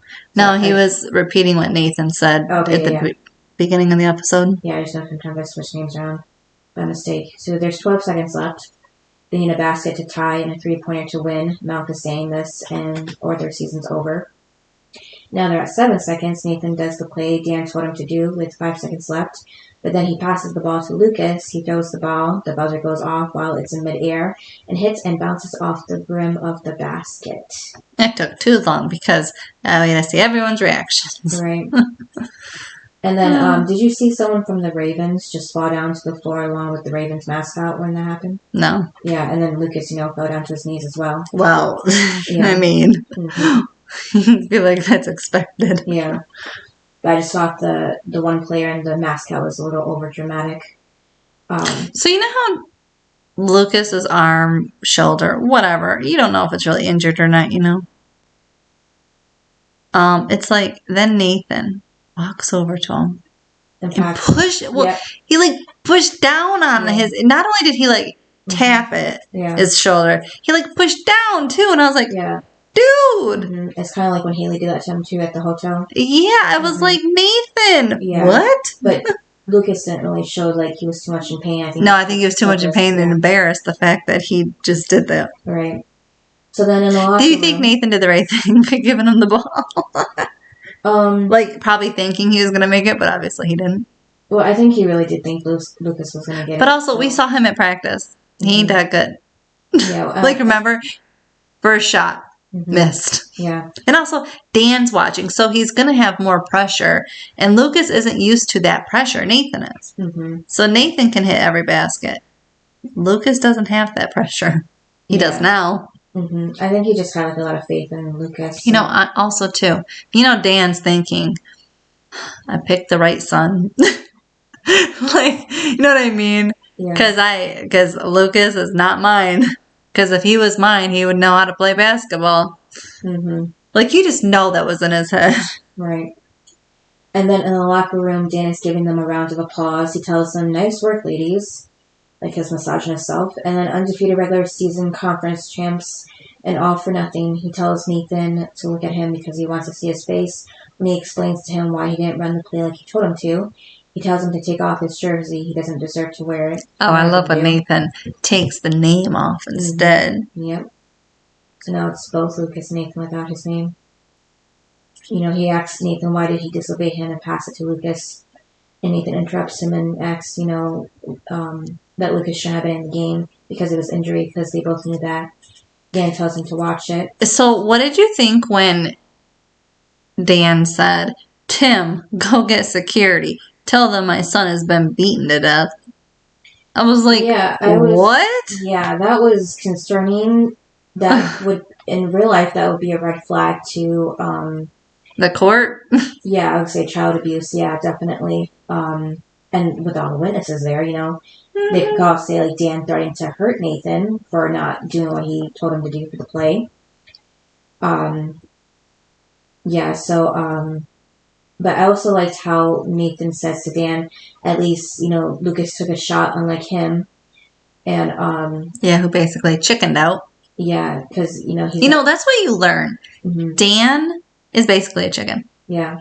He was afraid of failure, so he had that knee injury and didn't repair it. Yeah.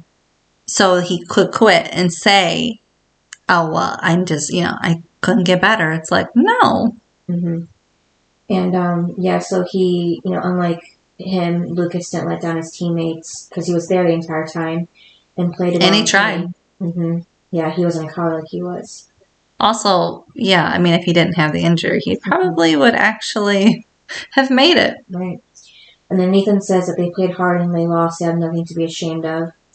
And then, that's when he takes off the name off the jersey.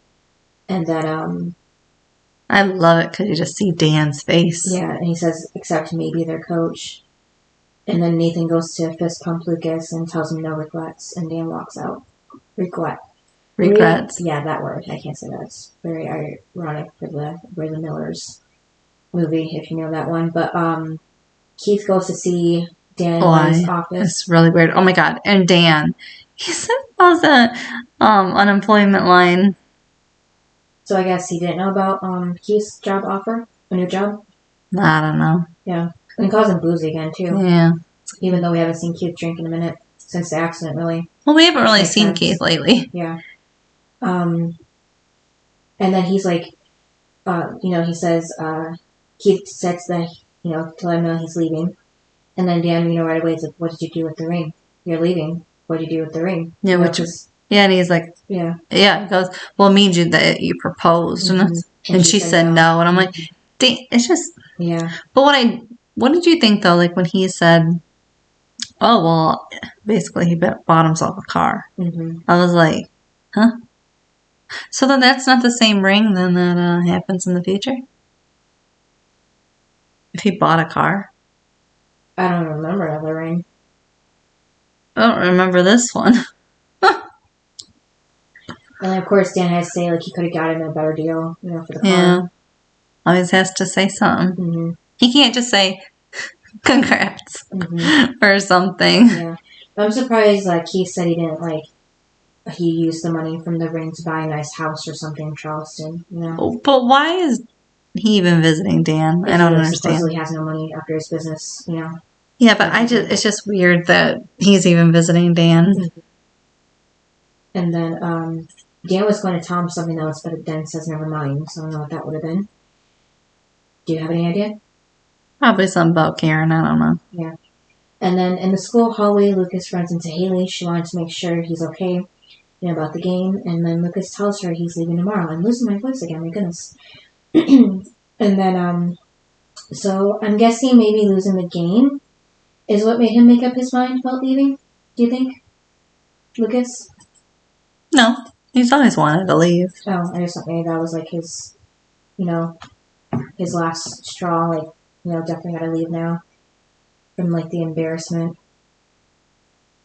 And then, Haley is sad because she wanted to spend his last night in Tree Hill with him. But she's got plans. Yep, with Nathan. And then You might have to talk pretty soon for me because I can't say what's going on. Well, so Lucas said he'll find her in the morning. Yep. And then he'll miss her. So that was that scene. Yeah. And then Haley goes outside though, and gets in the car with Nathan. Where'd he get a car? Yeah, stole it again. Yeah, he sold the other one that Dan gave him. Yeah, but did he steal another one? I guess he must have saved up from his job from the mall. He has to obviously still be working there. They're just not going to show him there. But they should mention it every once in a while. It's kind of like Dawson Pacey with the video store, basically. And then she starts crying too after she gets in the car. I think because she was sad about Lucas leaving. Well, yeah, and she wanted to spend the time with him, but she has plans. Yeah. Why they couldn't push? Why it had to be tonight? I don't understand. Yeah. Because even Nathan told her that they don't have to do this tonight, but she says she wants to more than ever. But if you're sad about your best friend leaving, why are you getting married? Right. It's not like there's a time limit for them to get married. No. Like if they wanted to do this before maybe his parents would find out, I don't know. But he's emancipated, so they couldn't stop him. Well, and they could still keep it a secret another week or the next day. It doesn't have to be tonight. I don't get it at all. Yeah, and then if I were Haley, I would want Lucas to even be there too. So, they could have been like, well, she could have told him like, we're going to get married, and I want you to be there, so can you like come back in like in a week or something like that? I don't know. Or come with us tonight. Yeah. And then maybe that's why Lucas doesn't like Nathan, because they don't include him in anything. Yeah, maybe. And then Keith goes to see Deb at the house. Weird. Yeah, she's sitting by. So he's got no friends. Let's go see Deb. Right, except for Whitey, but. Well, he's not really going to see Whitey either. Yeah, because he's in the hospital, I think, at this point. Well, shouldn't he be going to visit him in the hospital? Yeah. But, so she's sitting by the fireplace. It's lit.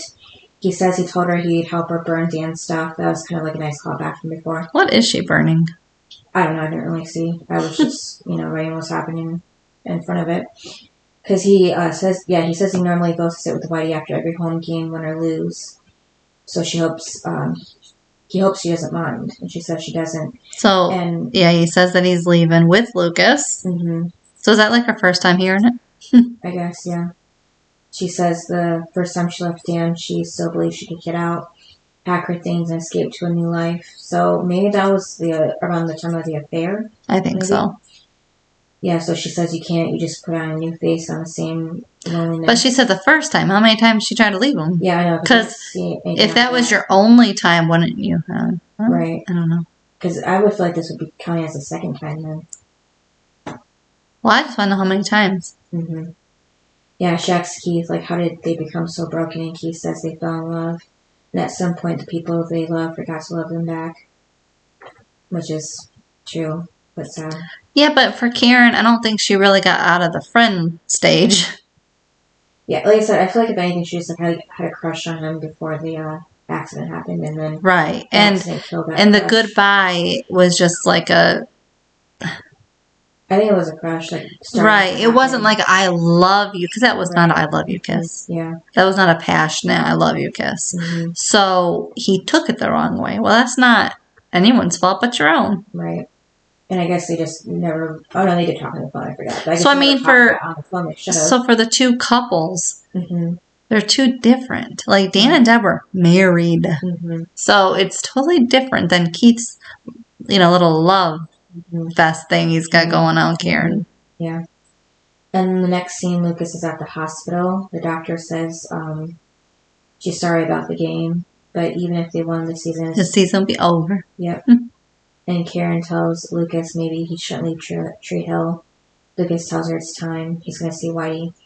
And then I think Hillary did point out, too, that it was kind of sad for Whitey because, he tells Lucas to take care of Keith. And because they were friends, like Keith said, win or lose, he always sat with Whitey. So that was like their tradition. And now he's leaving out of town. So I'm pretty sure, Whitey is really sad about that, too. Like he's losing two people that mean a lot to him. Mm-hmm. Keith and Lucas. So, and then Whitey was looking at a photo. I'm guessing it was of his wife. I just couldn't tell what it was. And he found out about the game because he said detail by detail what happened. Well, he saw it on the website. Yeah, Mouse blog. Yep. So it was funny. Mm-hmm. I thought maybe Dan would have not gloated, but I mean the episode would have told him probably would have blamed Lucas's missed shot on Whitey somehow. When he called him and told him, but Wait, yes. He called him? No, I said if he would have called him, he would have probably blamed Lucas. I don't think he would call him. Blame Whitey for Lucas's missed shot. I think Dan would just let Whitey find out from town. Well, because he always seemed to just visit him after every game anyhow. Go to his office. Mm-hmm. Yeah. But he tells, Lucas that the doctor said this eye thing might be more complicated than they thought it was. And I actually forgot about this plot line. I remember him going to surgery, but I don't remember the whole, story of it all, because eventually we know that that Whitey is okay, but I couldn't remember that it was this much of a scare for him. Right. Yeah. So Lucas tells him he wanted to tell him he appreciates everything he's done for him, believed in him, and that he will always owe him. And then that's when he's saying, take care of Keith, he's a good man. And, Lucas tells Whitey he's so is he, and they shake hands and hug. And as Lucas is walking out, Whitey wipes tears from his eyes before looking back at his photo. And Lucas sees this. And then, like we said before, Dan gets to Deb's, guess he has a new key or something, but Dan walks into the living room where he finds Deb and Keith cuddled together on the floor in front of the fireplace. And, Deb wakes up and sits up right away when she sees Dan, and Keith sees him once he notices Deb's looking at something. Mm-hmm. And then none of them say anything because they're all just shocked. And Dan walks away just like... Were you shocked the first time? Yeah, definitely. It had to be something for him to even go to the house in the first place, but still, it just seemed... Why? For who to go to the house? Keith? Yeah. But it seemed like they were somewhat friends. Remember, he went to the cafe a lot. Yeah, because it was late at night, too, so I don't know. It just seemed like something was... He had no friends. Not those kind of friends. And then, we're back with Nikki and Brooke at the bar. Brooke says, who is sexy, talented, and knows where Jake is? It's herself. And Nikki asks, where he is, and Brooke tells her she'll play her for it, game of pool. If Nikki beats her, Brooke will tell her where he is. Nikki says she doesn't want to play games. She just wants Brooke to tell her where Jake took Jenny. Now she mentions Jenny for the first time in this episode. And then Brooke writes something down in a napkin and hands it to Nikki. Nikki asks how, the betrayal of Peyton feels, and Brooke says it feels like she should have been gone by now because she got her information. And then, I guess she memorized it because then Brooke takes the napkin and burns it. And Nikki says nobody likes a bitch and then walks away. It was only one word. Yeah. I don't know. I just thought she just would have shoved it at her and had her go away. And then Brooke goes to set up the balls for the pool game, and that's when Peyton walks up, putting one of them in a triangle rack. Peyton asks Brooke if that was Nikki she was talking to. It was kind of like another misdirect because it seems like Peyton was surprised that Brooke was there with Nikki. Well, I thought it was because she said, I told her where Jake took her. Mm-hmm. And Peyton's face was like, yeah, it was kind of like, well, you did what? Yeah. But then when she said, and she bought it, and I'm like, and then she smiled or whatever, and I was like, what? But your reaction was not, right. Ooh, good, she got it. It was like you told her. Yes. Like, how could you? Mm-hmm. Yeah, I was like, those are two different reactions. Right. So that was like a little too long of a misdirect. So apparently she told her that he was in Seattle. Yeah. And then she said, I told you I'm here for you. Mm-hmm. Yeah. Isn't Peyton the one that's supposed to be making up to Brooke? Yeah, pretty Not much. Brooke making up to Peyton. Yeah, because Brooke did feel guilty about Nikki, but after the one night, it shouldn't have been really still her fault, And then just as Dan gets back to the beach house, so does Keith. Why is he following him? Just to say he's sorry, Because he tells Dan it's not what it looks like, and Dan says no, because it looks like he was having sex with his wife. Yeah. Unless they both tripped and fell, and then their clothes fell off, and somehow he ended up on top of her. And he just explains this isn't new, it hasn't been going on, it just happened just tonight. And then Dan tells Keith that those are the last words he's ever going to speak to him. You are no longer my brother. Yeah, no longer, exist to him. Oh. And then this is what I didn't get. He goes and punches his own window. Yeah, and not Keith's. Mm-hmm. I'm like, aren't you supposed to punch the other person's car? I mean, you're not supposed to punch anyone's, but in a TV show, aren't you supposed to punch a person that did something? Yeah. Not your own? Mm-hmm. I mean, like, he has a dealership, so he can get it fixed easily. But well, he can get it fixed for free or whatever. Yeah. But at the same time, it's like your car is still... What happens when it rains? Right. Tonight. Yeah, because he's mad at Keith, so he should just think to walk over and... knock out Keith's window. Or knock Keith out. Like, wouldn't it just be so much simpler to just punch Keith? Mm-hmm, yeah. You think he would have. I know. Why your window? Mm-hmm. Why not Keith himself? Yeah. I don't get it. I guess it was just natural instinct? But I thought that your natural instinct would be to punch the actual person. I think... Especially when he's standing in front of you. Mm-hmm. Punch him. Yeah, I think... Why would you turn around and punch? Yeah, I think he just didn't take enough time to think about what he should do. He just thought, I just gotta punch something. So you punch your own car. Yeah. Stupid. Okay. Mm-hmm. And then next scene, Nathan, I didn't write who it was, I didn't think about it. Nathan goes to the river court. Lucas goes to the river court when Nathan walks up and says that he told Lucas if he missed a shot, it was all for nothing. But he says he was wrong about that. He figured he'd find him there and brings up that he heard Lucas is leaving town. So, how did Nathan find... Oh, Haley told him. And then Lucas explains that he's meeting the guys to say goodbye. Again, we don't see the guys. He just mentions he's saying goodbye to them. But Nathan asks if he's leaving because of the game. Lucas says no. He says Keith needs to be with someone right now. And he needs a change. He figures since the season's over, it's time. Plus, he knows he's leaving Haley in good hands. And then Nathan smiles and says... What do you think, though, when he said, take care of Haley, and, Nathan really didn't say anything? Yeah, I don't know. I guess he just... Also, wasn't Nathan supposed to be going to get married? Yeah, that's what I'm wondering. How much time is going to go by until it... I mean, like I said, it already doesn't make sense time-wise, but, if they're going to get married, who wants to get married at, midnight?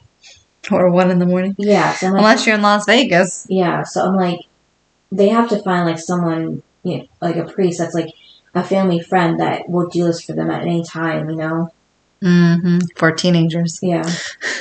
And then Nathan smiles and says he never thought that when they played that one-on-one game that he'd end up, back to feeling like this. That he's going to miss him. Oh, but it was so cute because he goes, you're one hell of a basketball player. And then he said, that he was going to miss him. Oh, then he said, and because you're my brother. Mm-hmm. I was like, oh my God. Yeah. It's their first time of really acknowledging. Because otherwise it's always yeah. I'm related to you. Yeah. Nathan tells Lucas to take care of himself. That's what he says about Haley. And then they do hug, so that was their reaction. Well, and then Lucas, is this his first time saying little brother, calling him little brother? Yep, I put that too, which is the first of many times in the show. Yeah. Yes, I love it. Every time he says it, it's so cute. Mm-hmm. So you get to see while one brother relationship is being ruined, you see another one start, basically. Yeah, it's great. Yeah, because after this, they don't go, to their back and forth of hating and, each other. Somewhat they do.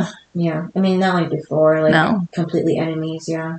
But just, more fighting like brothers, as far as my memory can serve me right now. But, the next day, Lucas is packing in his room when Karen walks in, asking if he's all set. Lucas says almost, and Karen tells Lucas she knows he's searching for things, and she hopes with all her heart that he finds the answers to his questions. But the answers he's looking for are closer than he thinks. They're in his heart, and in the hearts of those who love him. And that is right here at home. In his life, he's going to have some great places and do wonderful things, but no matter where he goes or who he becomes, this place will always be for him, or be with him. Then she adds that there is only one Tree Hill, and it's his home. So that, like Hillary said, they figured that they weren't sure if they're going to have a second season, so they're going to end it a tie-in to explain how the name of the show came to be, because One Tree Hill is definitely a can't say that word, is an odd name to name a show, because you think of like if it's like something about a hill or something about a tree on a hill, like you can't. That's what you're picturing when you hear One Tree Hill. You don't think of like a town, essentially. I heard it was because nobody knew what One Tree Hill was. Yeah, that too. Like Hillary said too. Like they wanted to kind of tie it in together. Like, because everybody was like, "What is this show?" So they were like, "Fine." In the finale, we'll put exactly what it is. Yeah, and then it's a good line because it's using the finales to bring it all back together again. But just a sweet moment between Lucas and Karen. And then Keith takes one more look at his house before closing the door to a room where he left a picture of him and Dan. Yeah. Who put? He hates Dan. I don't get it. Like, somebody you hate, you're gonna put on your wall. Well, it makes sense that he would leave it there, but yeah, he shouldn't have really even had it there in the first place. No, it should have went in the burn pile. And then Brooke and Peyton wake up in Peyton's bed. Brooke says it looks like a beautiful morning, and Peyton says it's perfect, and Brooke tells Peyton for them to do something great today. Then we see the front of Peyton's house, where at the front door under the handle, there's an envelope that says Brooke and Peyton. Now at the beach house, did you know it was kind of girly handwriting? Yeah. I was like, I highly doubt that's any boy's handwriting. Yeah. And then at the beach house, we see Dan take off his wedding ring as he's looking at the divorce papers and drinking. Finally. I mean, really? Then he gets a text from Deb to call her. He goes to sign the papers when he gets the pain in his left arm, then his chest, and then collapses to the floor. Then we see Whitey still in the hospital where the doctor tells him they got his test results back, but of course they don't know what they are. And then there's Nikki on her way to the wrong location to find Jake and Jenny on the road. Karen is still at home in Lucas's room and shocked that he's gone. Then back to Dan at the beach house where Deb walks in and finds him on the floor. And then Dan whispers to her that she better hope he dies. Yeah, so it's kind of, something to say that to the only person that can help you right now. Well, it's like, most people say, call 911, something, but no, you better hope I die. I'm like... Yeah, so I guess that's how much he actually hated Deb. He would rather die than have her help him. Well, and, like, I mean, I don't know. I mean, she could have just left him. Yeah.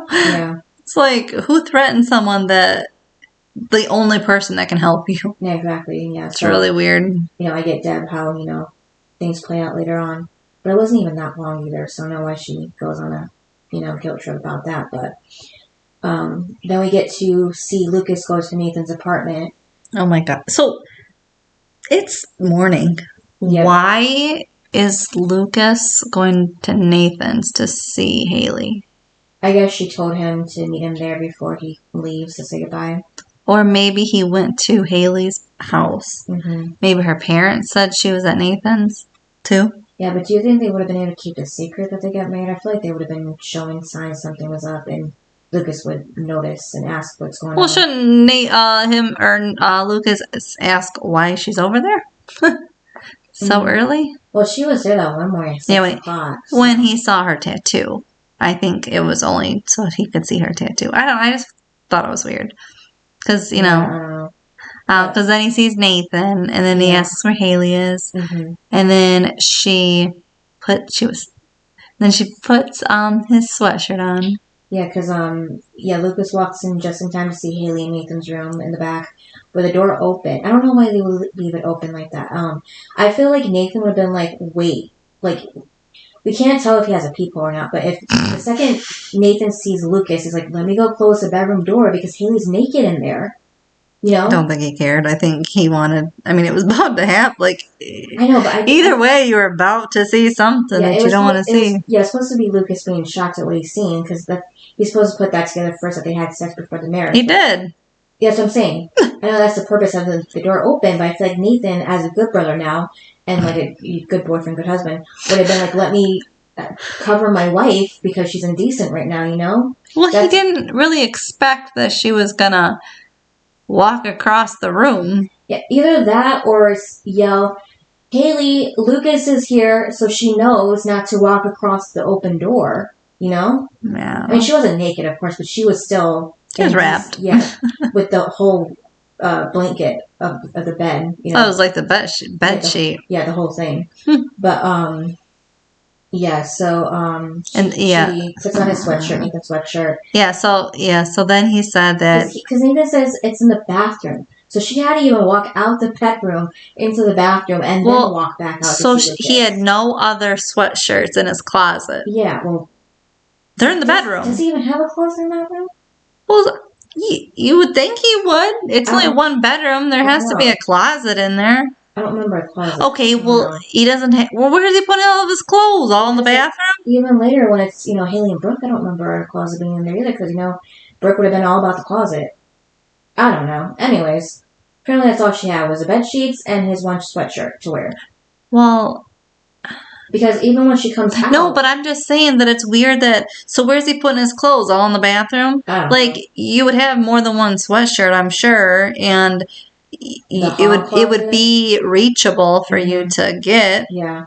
So anyways, when Lucas sees her like this, he turns away not to look at her because he's, No, then he gets all mad, like thinking Nathan forced her to have sex or pressured her. Yeah, but I'm just the nakedness of it all. Yeah, you're so on that. Well, it's just I would feel weird doing this in front of one of my guy friends like that, just because she's wearing his sweatshirt. So she don't care. Well, as far as we know, she's all happy. She don't give a crap. Well, she doesn't have any underwear on or anything. She don't care.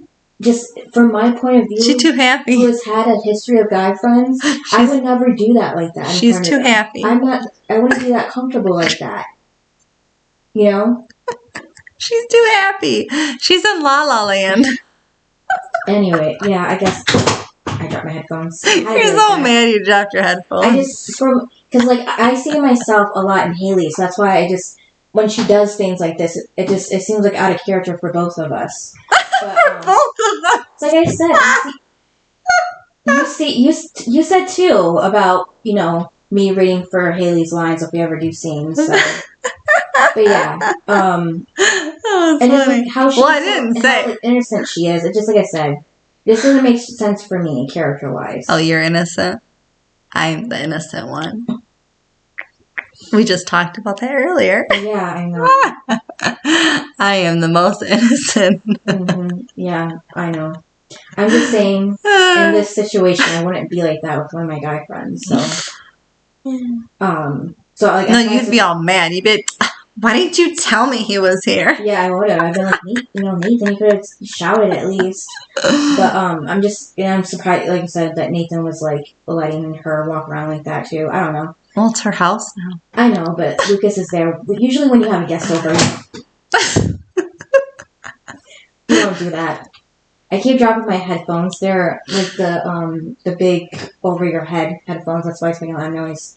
But yeah. So okay. So yeah, he said he wanted to say goodbye. Well, so yeah, so when she comes up to him, it's funny. But Lucas was gonna go after. Yeah, he was like, I'm leaving. Yeah. But she says no, like she wanted to see him before he left. Yeah. And then, but then he was like, I thought you weren't ready. And I thought you were going to wait till you got married. And she goes, we did. Yeah, because Nathan walks up, behind Haley and puts his arm around her shoulder. And, Haley holds up her left hand to show her the ring on her finger. Mm-hmm. And says, we got married. And then she's all smiley. That's what I mean. She's in La La Land. Nathan smiling, yeah. And then he's like, what are you talking about? She goes, we got married last night. Yeah. It's like, oh, what? So that's why, time-wise, doesn't make sense, because we see their wedding later on. Well, that's what I'm saying. We'll talk about that later, because I got some issues. I mean, there's a lot of plot holes for Dawson's Creek, but at least here it's interesting plot holes that we can talk about. I was going to say, what are you going to diss on One Tree Hill? Right, no. Yeah, and then... Yeah, so Lucas is even in more shock than he was before. Wouldn't you? Yeah, I'm just saying. And then we see Keith and Lucas take off on the road, and Lucas, is narrating again. And then there's actual ravens up in the sky above them. Oh, yeah, but did you hear what he said? More than one raven means that there's trouble ahead. Oh, that's what it was, yeah. So, what did that mean? I think it was a foreshadow of the next season. Oh, okay. That's what I think it was. Because why else would you say it? Right, that was still my headphones if you hear that. Yeah, so your highs and lows? Okay, so I had a couple highs. Mm-hmm. One was Nathan standing up for Lucas to Dan. Mm-hmm. The other was the boys bonding, even though you didn't like it. And then the other one was Lucas and Whitey. I liked their scene. But I also liked when Nathan and Lucas went to see Whitey. There was a few that I liked. And apart from all the, cut scenes, all these chopped up scenes that I didn't like, that didn't make sense. What about you? Yeah, Oh, well, my low. Oh, yeah. My low,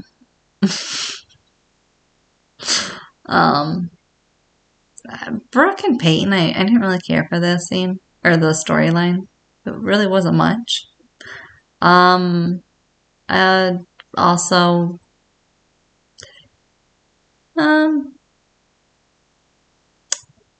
I don't think that Keith and Deb should have slept together. Right. So, that's also a low. But it's going to make good for entertainment, right? Mm-hmm. What about you? Yeah. Another low. Lucas missing the basket. Right. You pretty much listed off of everything besides for Lucas deciding to leave. But my high was Lucas and Nathan finally getting along as brothers this time, even though Lucas is probably questioning it now that, Nathan married Haley all of a sudden. Because I feel like he might think that Nathan just married her for sex too. That's probably what he's thinking initially, at least. Well, and then he pressured her. Yeah. Even though she said, "Yeah, true." Right. Even though Lucas didn't take the porn seriously, but he doesn't even know about Peyton's pictures. So. But would you? Like, if you know Nathan and you know Haley, yeah, you would think the same thing. Yeah. You would be like, I don't care what you say, he is pressuring you. Right. I'm just saying, like, now he's like, first he was getting along with Nathan, now he's like questioning it if she I think that's what was hard, was that they were in such a good spot. And now kind of messes up. And then it's like, because of Haley and everything. Yeah. We're going to go 10 steps back. It's like, come on now. Yeah, and then, like, I can't imagine either getting married without telling my best friend ahead, time. Right. And have him there if that's possible.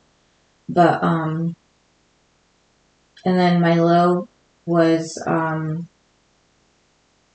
would say Lucas missing the shot because he already had, like, enough bad things happened. I mean, there were consequences of his own actions, but, like, this one could have been at least one win for him. And, like, he could have left Tree Hill, I guess, like, on a high note, at least in that way, Mm-hmm. And then rating? I'm going to go with 7.5 because it was too choppy. Yeah, I still say it. And also, there's some red flags in Nathan and Haley's storyline, as in you can't jump from one bad fight to let's get married. That just doesn't happen. I mean, it might if you're older, but not when you're 16 or 17. Yeah. And also, especially, like, it's different, like, when people got married when they were teenagers or whatever back in the day. Like, if you did. This was 2004. Who did that in 2004? I don't know. My parents got married in the 70s, so I really don't know. That's what, you know what I mean? Like, there's a difference. Yeah. People didn't do that. Yeah, because, well, I feel like as time goes on, people have gotten married later in life, too. Yeah, so it's like a huge... It's like they lived before they actually got married. Yeah, so it's just different times, but, and also, like, I don't know, I just feel like it's off character for, like, Haley. Yeah. Should just jump right into marriage. Yeah, and then, like, being half naked in front of Lucas. Well, and my other thing, too, is, like, isn't this kind of like her first boyfriend? Yeah, as far as we know. Now she's married to him. Yeah. And she just met him a couple months ago. Right. Yeah, like, who does that? Like, I know of, I've heard stories of people saying, like, they knew that that person was the one, like, after a week or a month or something, but they still didn't marry them right away. They just had the feeling of it, you know? And again, it's different because there are people that get married after a couple weeks, but they're also not 16 or 17. They are an adult, so they can make those choices. Yeah. Well, this is just not smart because they're still in high school. Yeah, and it just kind of like, I guess they used Nathan's imagination. I have a question. What's the difference in high school between them dating and, like, why couldn't they just date?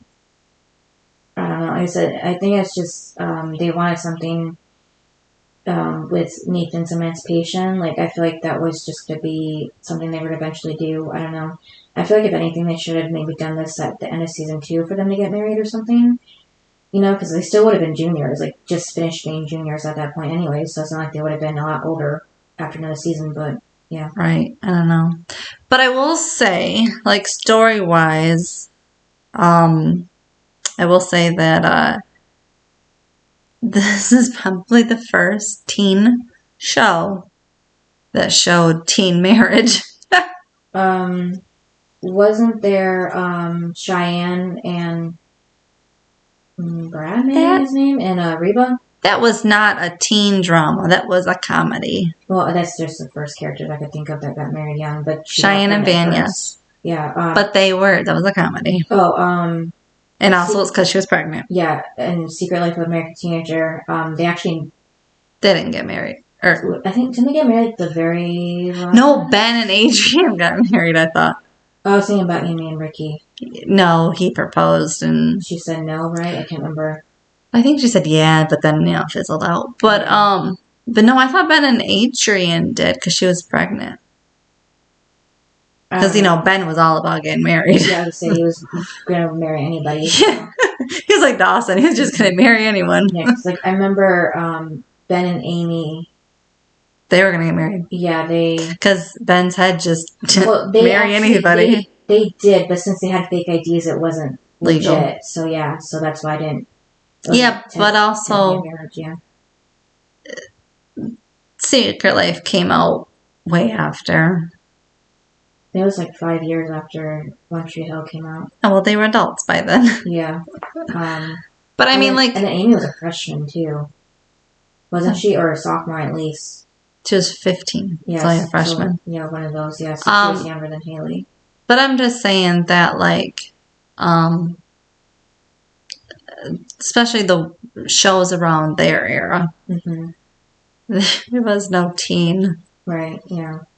Because, like, when you think about it, they were the first to do it, I feel like. Yeah. So. So who was your best and worst? Worst is Dan. For how he was treating Nathan at the game and then in the locker room. And then Deb, too. And then, no, sorry, just Deb. Well, I would say Keith, but he didn't really do anything to Keith, because I could have said he punched his car window, but he didn't do that, so.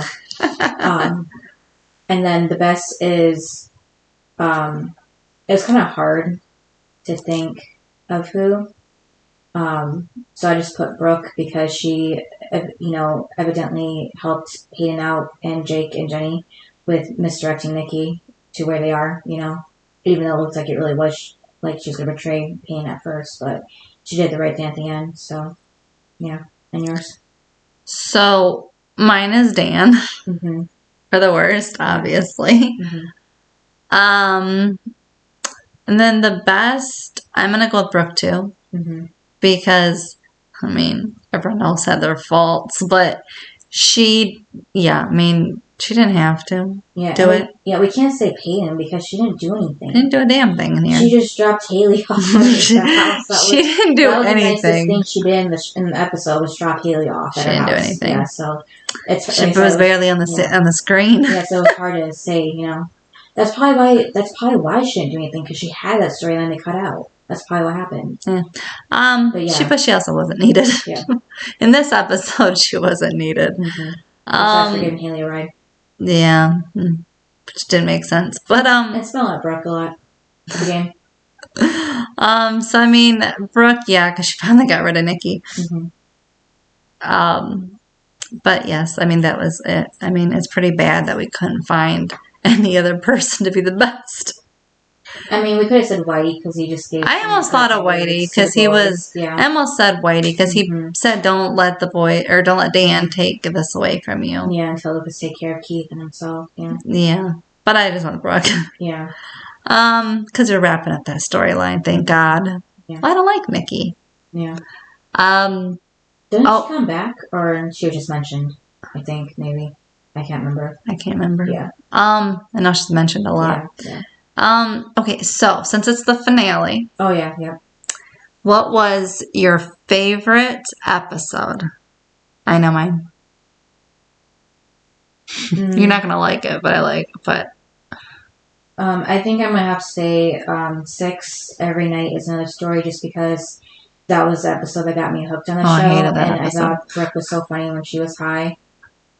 Even though there's so many situations where they were in danger, but being out alone in the middle of nowhere, they didn't know. But yeah, that was the episode that got me. And you? My favorite is obviously the boy toy auction. I love that episode. Yeah. It's one of my top. I would say it's one of my top 5 episodes of One Tree Hill that I like. Yeah, it was definitely entertaining. So yeah, that was my favorite one of season 1. And then, what would you rate all of season 1? I don't know. It's hard because I know the other seasons, but it's still hard to compare them because they're not really that fresh in my memory. So I'm gonna have to. Because I know a lot of bigger plot lines happen later on when they're adults, especially. So I think I'm gonna have to give it a 7. I mean, it's a solid first season, but just knowing what happens, what's ahead. There's a lot more twists and turns that are more intriguing to watch, see play out. So, and you? I am gonna give it 7.5. Yeah. First of all, I think I've given a lot of episodes in season 1 7, so I feel like I should probably go 7.5. Yep, 7. Secondly, I gave it the 7.5 because there was a lot of storyline. So compared to Dawson's Creek. Yes, I didn't want to say it, but yeah. Also, when we got to episode 14, I was like, wow, that would have been season 2 already. Yeah. I mean, Dawson's Creek, you could do all 6 seasons in one. Yeah. On all these other shows. So I feel like One Tree Hill, we learned a lot from season 1. Yeah. And there's more to come. And I do think they gave a nice cliffhanger. Because there's a lot that's like, what? Yeah. Where Dawson's Creek, it was literally Dawson, Joey kissing. Yeah. That was it. Boo. And she didn't go to Paris or wherever. Yeah, Paris. So it was kind of like, that was your cliffhanger? Yeah, but here, we don't know if first timers wouldn't know, did Dan die or not? Did Whitey, what's happening with Whitey? Yeah, and then Nathan, Haley getting married. Or is Lucas ever coming back? Yeah, and Keith sleeping with Deb. What's going to happen after that? But then they both leave. And then Karen doesn't really have anything. But Keith did say basically find somebody. So is she gonna? Yeah. So it's kind of, so we did get more for every character. Yeah, and we definitely got cliffhangers. So I think that they wrapped up season 1 pretty good. Yeah. Yep. All right, and so what is the next episode? It is for season 2, episode 1, The Desperate Kingdom of Love. So I feel like that's about Nathan, Haley, and Dan. Well, obviously. Kind of thing. Yeah. All right. Thanks for listening. Yep. And we'll see you next time. Bye. Bye. Thanks for listening to this episode of Duo Chat. If you want to chime in with your opinion about the episode and the show we discussed, you can email us at duochatpodcast@gmail.com. And to keep up with updates about the podcast, you can follow us on Twitter, Instagram, TikTok, and subscribe to our channel on YouTube at Duo Chat Podcast. And give us a review wherever you listen to podcasts. We would appreciate it.